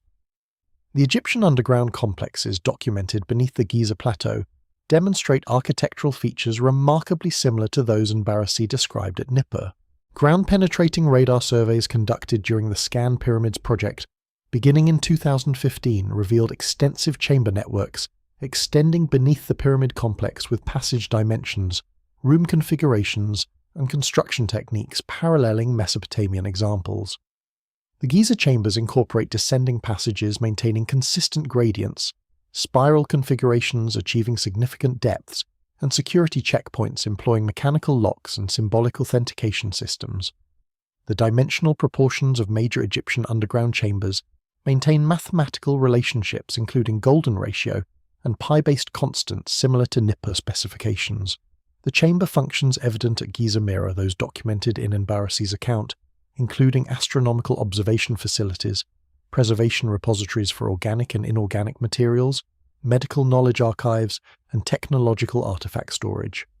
Egyptian chambers contain astronomical instruments including celestial calculators with gear mechanisms, star charts inscribed on chamber walls showing stellar positions and navigation routes and observation platforms aligned with specific celestial phenomena. The preservation chambers include sophisticated environmental controls, maintaining stable temperature and humidity through passive systems resembling Mesopotamian designs. The medical repositories contain surgical instruments with precision comparable to Nippur examples, pharmaceutical preparations using similar preservation techniques, and anatomical documentation matching the detail level described in Sumerian sources. The Saqqara underground complex extends beneath the Step Pyramid and surrounding necropolis area, with recent excavations revealing chamber networks that remained largely unexplored until advanced survey techniques revealed their extent. The Saqqara chambers employ limestone block construction, achieving fitting precision comparable to Giza and Nippur examples. The passage systems incorporate ventilation engineering that maintains air quality in sealed spaces, drainage features that manage groundwater intrusion, and illumination systems using crystalline light sources matching descriptions from multiple ancient repositories. The chamber contents include knowledge archives inscribed on copper and silver sheets, technological artifacts demonstrating advanced manufacturing, and preserved biological specimens stored using techniques identical to those documented at Nippur. The Mayan underground complexes beneath major ceremonial centers, including Tikal, Copan, and Palenque, demonstrate architectural principles consistent with Old World examples, despite the geographical and temporal separation. Ground-penetrating radar surveys and limited excavation at these sites have revealed chamber networks extending to significant depths beneath pyramid structures. The Mayan chambers employ limestone construction with precision block fitting, incorporate astronomical observation facilities aligned with Mesoamerican calendrical systems, and contain knowledge archives inscribed using Mayan hieroglyphic writing. The technological sophistication evident in Mayan underground construction matches that observed in Mesopotamian and Egyptian examples, including advanced ventilation systems, environmental controls for preservation, and security features protecting sensitive materials. The Indus Valley underground complex is documented beneath major urban centres, including Mohenjo-daro and Harappa, show architectural features consistent with the global pattern. Recent electromagnetic surveys have revealed extensive subterranean structures that include chamber networks, passage systems, and specialized facilities. The Indus chambers demonstrate sophisticated hydraulic engineering, with water management systems comparable to Mesopotamian examples, astronomical observation capabilities aligned with Indus mathematical and calendrical systems, and preservation repositories employing environmental controls matching those described across other civilizations. The construction techniques, including precision stone cutting and fitting, ventilation engineering, and drainage systems, parallel examples from Mesopotamia, Egypt, and Mesoamerica.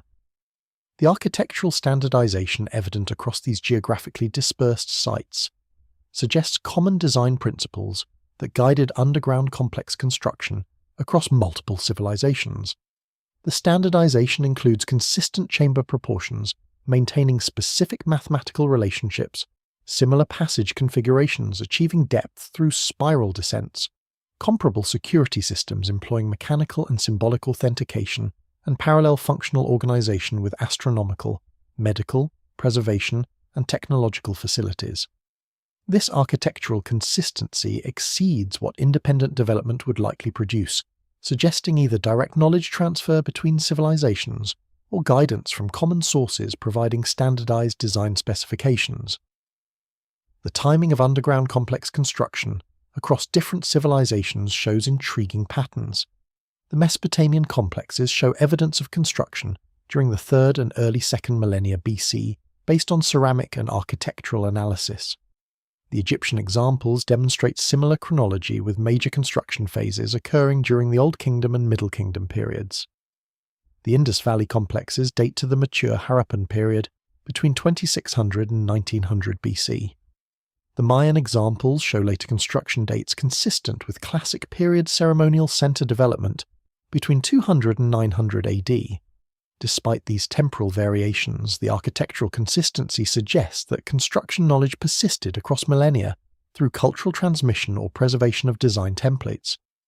The knowledge content preserved across these various underground repositories shows remarkable consistency in subject matter and organizational principles.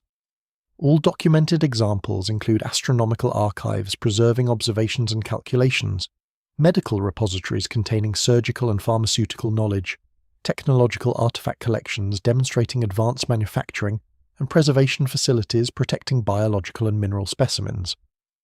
The mathematical foundations underlying knowledge systems show cross-cultural similarities including base 60 and base 20 computational systems, geometric principles governing architectural proportions, and astronomical calculations employing consistent methodologies. This content consistency suggests coordinated preservation programs operating across multiple civilizations. The maintenance protocols evident at various underground sites parallel those documented in En-bara-si's account. Egyptian chambers show evidence of periodic inspections and maintenance activities spanning centuries, with inscriptions documenting access dates and procedures performed. Mayan sites preserve records of ritual descent ceremonies that included verification of chamber integrity and updating of preserved knowledge. Indus Valley sites demonstrate long-term maintenance of hydraulic systems and preservation environments. The consistency of maintenance practices across civilizations indicates shared understanding of requirements for long-term repository operation. The watcher entities described by En-bara-si find parallels in accounts from other civilizations documenting underground complexes. Egyptian texts reference beings designated as Natiru who maintained underground chambers and provided knowledge to authorized priests.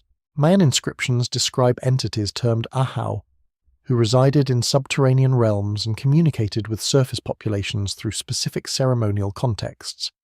Indus Valley seals depict figures showing characteristics matching watcher descriptions, including exceptional height, distinctive garments, and associations with underground spaces. The cross-cultural consistency of these accounts suggests the watcher presence represented genuine historical phenomena rather than independent mythological development. En-bara-si's account provides crucial documentation of how ancient civilizations systematically preserved essential knowledge through catastrophic periods that threatened cultural continuity. The underground repository system he describes represents a sophisticated information preservation strategy that combined physical protection of texts and artifacts with training programs that embedded knowledge in human carriers who could reconstruct technologies even if physical archives were destroyed. The preservation strategy employed multiple redundant approaches, ensuring knowledge survival through various catastrophic scenarios.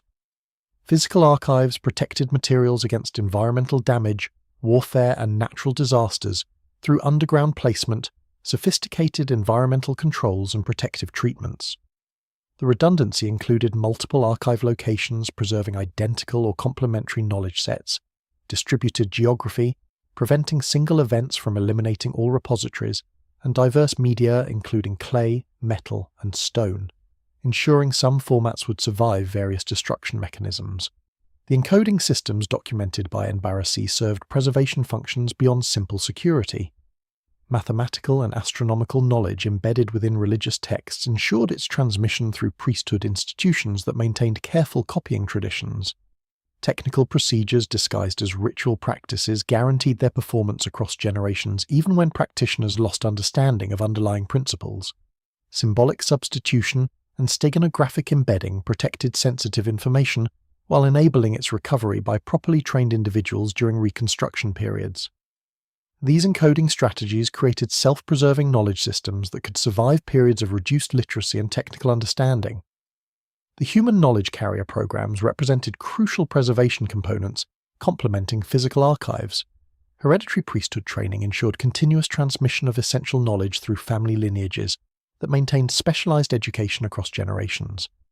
Apprenticeship systems embedded practical skills through direct instruction and supervised practice that developed competence independent of written documentation.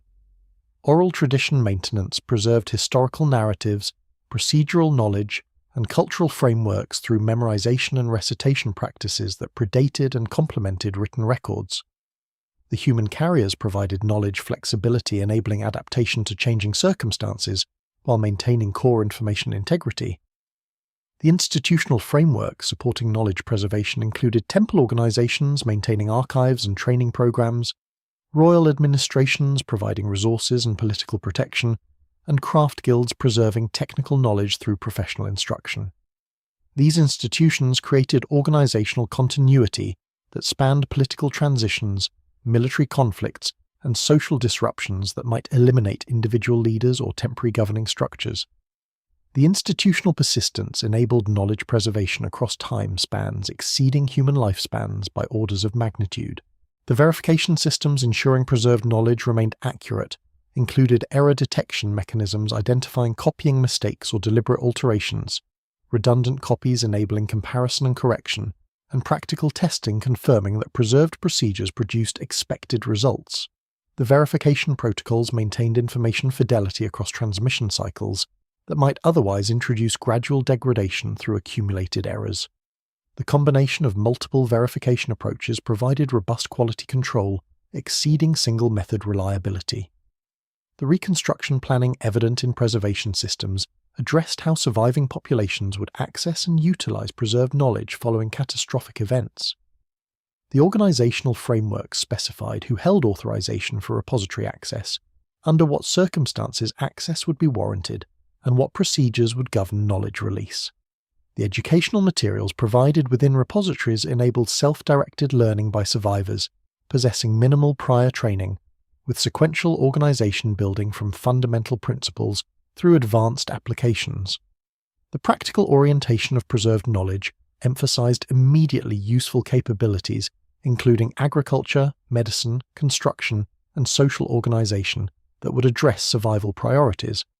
The crisis indicators documented in preservation protocols specified circumstances warranting repository access, including environmental catastrophes, threatening food production, disease outbreaks exceeding medical capabilities, warfare threatening civilizational survival, and social breakdown eliminating institutional knowledge transmission.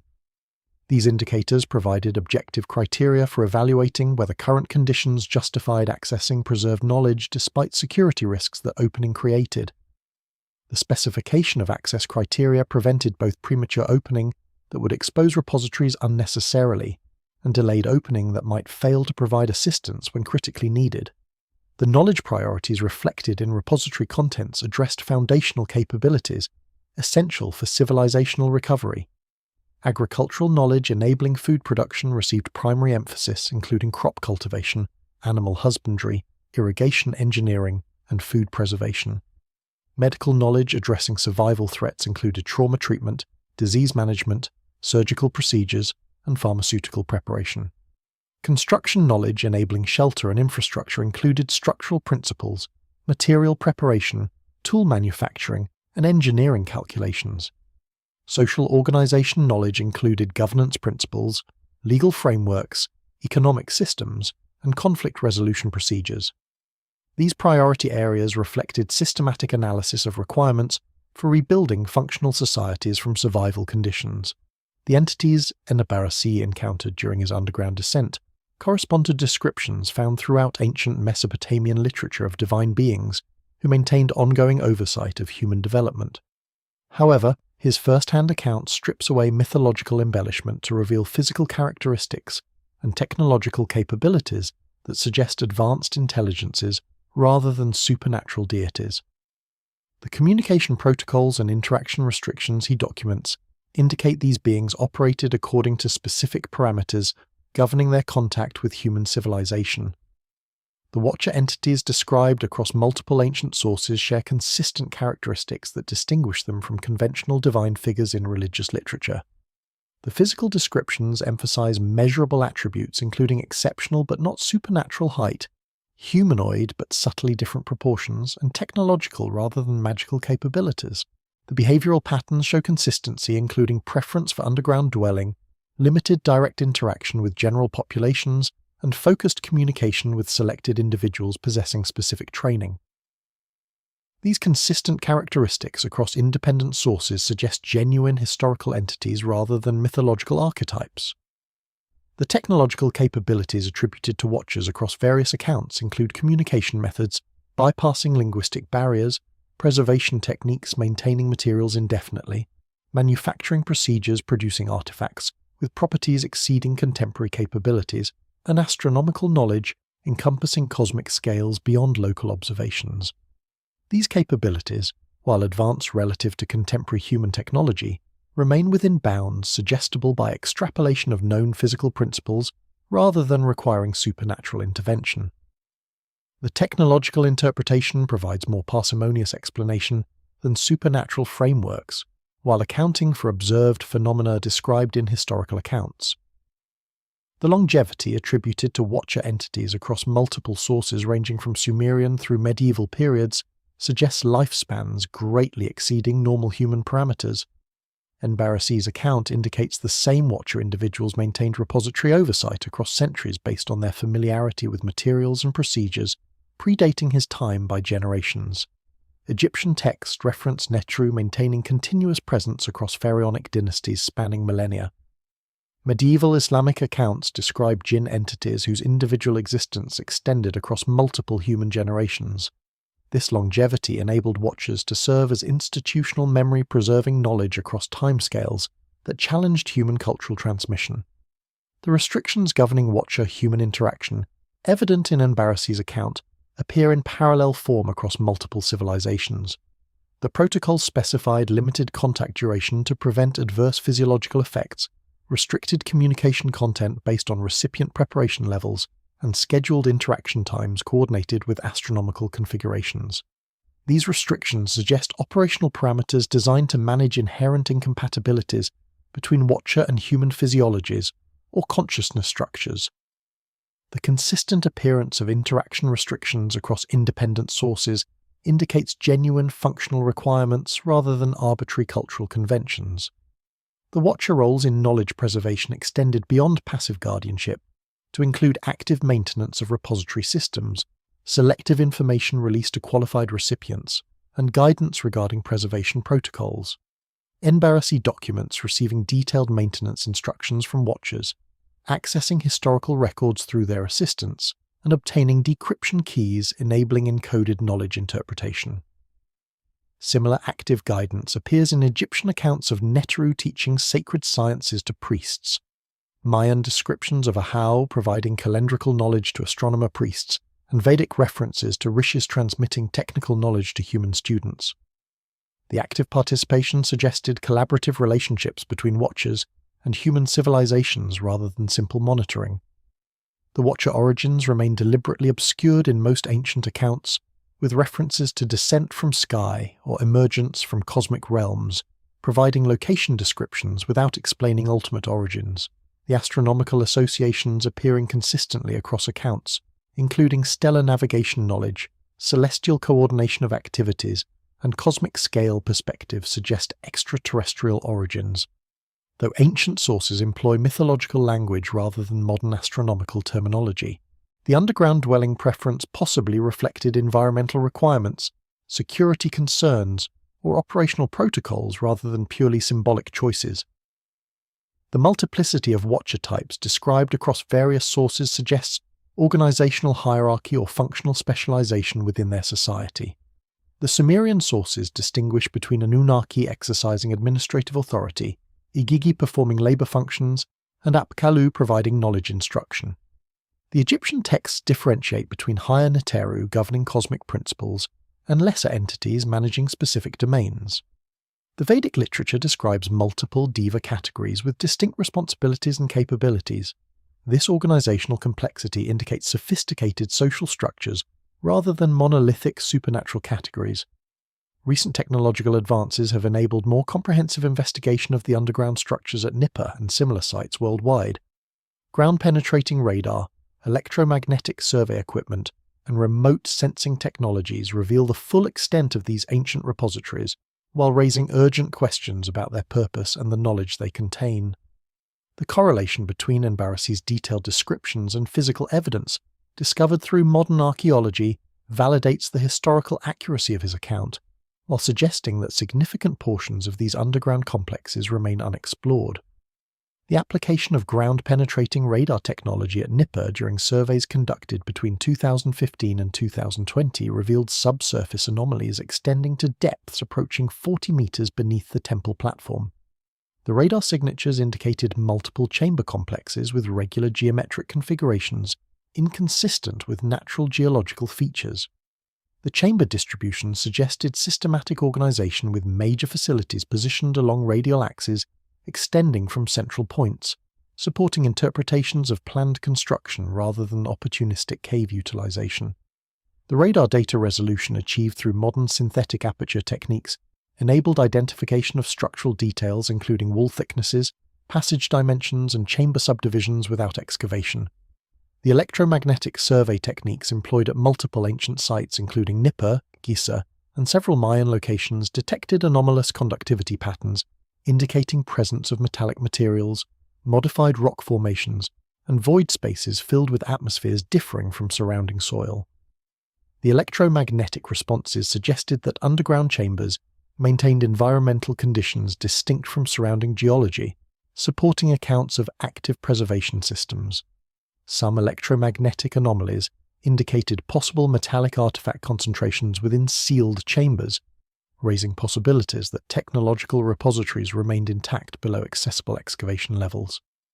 The remote sensing approaches, including satellite-based synthetic aperture radar and thermal imaging, revealed subtle surface features correlating with subsurface structures.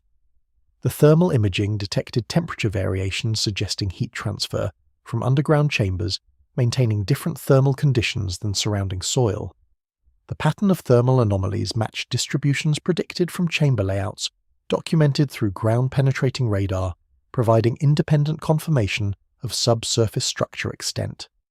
The satellite observations enabled regional-scale analysis identifying multiple sites showing similar subsurface signatures, suggesting that underground repository networks extended beyond individual temple complexes to create interconnected systems. The limitations of non-invasive survey techniques necessitate careful excavation for definitive confirmation and detailed examination of underground structures. However, Political, practical, and preservation concerns restrict excavation access to many sites showing subsurface anomalies. The Iraqi security situation has prevented extensive archaeological work at Nippur since the 2003 intervention, leaving survey discoveries unconfirmed through excavation. Egyptian authorities restrict underground excavation near pyramid complexes due to tourism concerns and structural stability questions. Mayan sites face access limitations due to environmental regulations protecting archaeological zones. These restrictions create situations where modern technology reveals underground features that cannot currently be investigated through traditional archaeological methods.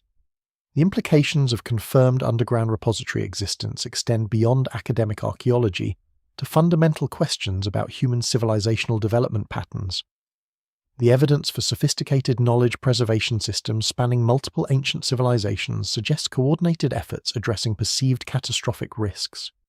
The technological capabilities evident in repository construction and content indicate ancient achievements exceeding conventional historical models. The Watcher presence documented across multiple independent sources raises profound questions about human interaction with non-human intelligences possessing advanced capabilities. The modern relevance of ancient knowledge preservation becomes apparent when considering contemporary global challenges, including climate change, nuclear risks, pandemic threats, and technological disruption. The ancient recognition that civilizations face periodic existential risks and the systematic responses they developed offer potential guidance for modern preservation efforts. The encoding techniques, redundant storage, human carrier programs, and institutional frameworks employed in ancient systems provide tested approaches applicable to contemporary knowledge preservation challenges. The failure modes evident in ancient preservation, including access restriction, preventing timely knowledge release, encoding complexity, limiting information recovery, and institutional collapse, eliminating maintenance capability offer cautionary lessons for modern efforts. The ongoing investigation of ancient underground repositories represents collaborative efforts spanning archaeological, engineering, and scientific disciplines. The archaeological expertise provides cultural context, chronological frameworks, and artifact interpretation. The engineering analysis addresses construction techniques, materials science, and operational principles. The scientific investigation includes chemical analysis, metallurgical examination, and astronomical calculations. This interdisciplinary approach enables comprehensive understanding exceeding single-discipline limitations while acknowledging that significant questions remain unresolved, pending additional evidence from unexplored repository sections. The future investigation priorities include expanded non-invasive survey at known sites to complete subsurface mapping, careful excavation of accessible chambers to document contents and construction details, comparative analysis across multiple sites to identify global patterns, and theoretical framework development explaining the purposes, origins, and implications of ancient underground repository systems. The resolution of fundamental questions about ancient civilizational capabilities, knowledge preservation strategies, and potential non-human interactions awaits evidence that current technology makes accessible, while political and practical constraints currently restrict. The verification of En-bara-si's account through archaeological confirmation of specific details he documented over 4,000 years ago demonstrates that ancient texts preserving eyewitness observations deserve serious consideration as potential historical sources rather than dismissal as pure mythology. The evidence accumulated through En-bara-si's meticulous documentation and subsequent archaeological verification presents a paradigm-challenging picture of human civilizational development that extends far beyond conventional historical frameworks. The underground repository system at Nippur, with its sophisticated preservation technologies, encoded knowledge archives, and ongoing maintenance by enigmatic watcher entities, represents not an isolated anomaly, but a systematic global response to recognize patterns of cyclical catastrophe threatening human cultural continuity. The architectural consistency across geographically dispersed sites spanning Mesopotamia, Egypt, Mesoamerica, and the Indus Valley indicates coordinated implementation of standardized preservation protocols rather than independent cultural development. The technological sophistication evident in metallurgical achievements, astronomical calculations, medical procedures, and engineering capabilities demonstrates that ancient civilizations possessed knowledge systems approaching or exceeding modern understanding in specific domains, while employing fundamentally different theoretical frameworks and practical methodologies. The cyclical pattern of civilizational rise and catastrophic collapse, documented in the antediluvian records transmitted to En-bara-si, finds compelling support in geological evidence for the Younger Dryas impact event and similar catastrophic disruptions throughout human prehistory.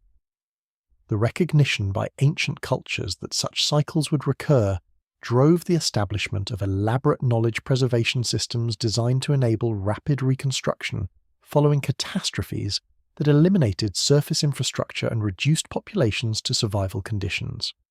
The multi-layered preservation strategies combining physical archives, encoded transmission through religious and cultural practices, hereditary training programs, and institutional frameworks created robust systems capable of maintaining essential knowledge across millennia of political upheaval, cultural transformation, and even deliberate suppression. The Watcher entities documented consistently across multiple independent ancient sources emerge from En-bara-si's first-hand account not as supernatural deities but as physical beings possessing advanced technological capabilities and operating according to specific interaction protocols governing their relationship with human civilization. Their role in facilitating knowledge preservation, providing selective guidance to authorized individuals, and maintaining repository systems across time spans exceeding normal human lifespans suggests they functioned as continuity elements, ensuring that accumulated wisdom would survive to assist post-catastrophe recovery efforts. The technological interpretation of Watcher capabilities provides more satisfactory explanation of observed phenomena than supernatural frameworks, while raising profound questions about human interaction with non-human intelligences throughout history. The implications of this evidence for understanding contemporary human civilization become increasingly urgent as modern society confronts global challenges, including climate disruption, nuclear proliferation, pandemic threats, and technological risks that parallel the catastrophic scenarios ancient preservation systems addressed. The ancient recognition that advanced civilizations remain vulnerable to existential threats, and the systematic responses they developed offer crucial guidance for modern preservation efforts. The encoding techniques protecting sensitive knowledge while enabling authorized access, the redundant storage ensuring survival through multiple failure modes, the human carrier programs embedding essential capabilities in trained individuals, and the institutional frameworks maintaining preservation systems across extended periods provide tested approaches applicable to contemporary challenges that conventional modern institutions struggle to address effectively. The verification of specific details in En-bara-si's 4,000-year-old account through modern archaeological investigation demonstrates that ancient texts preserving eyewitness documentation deserve serious evaluation as potential historical sources rather than reflexive dismissal as mythology.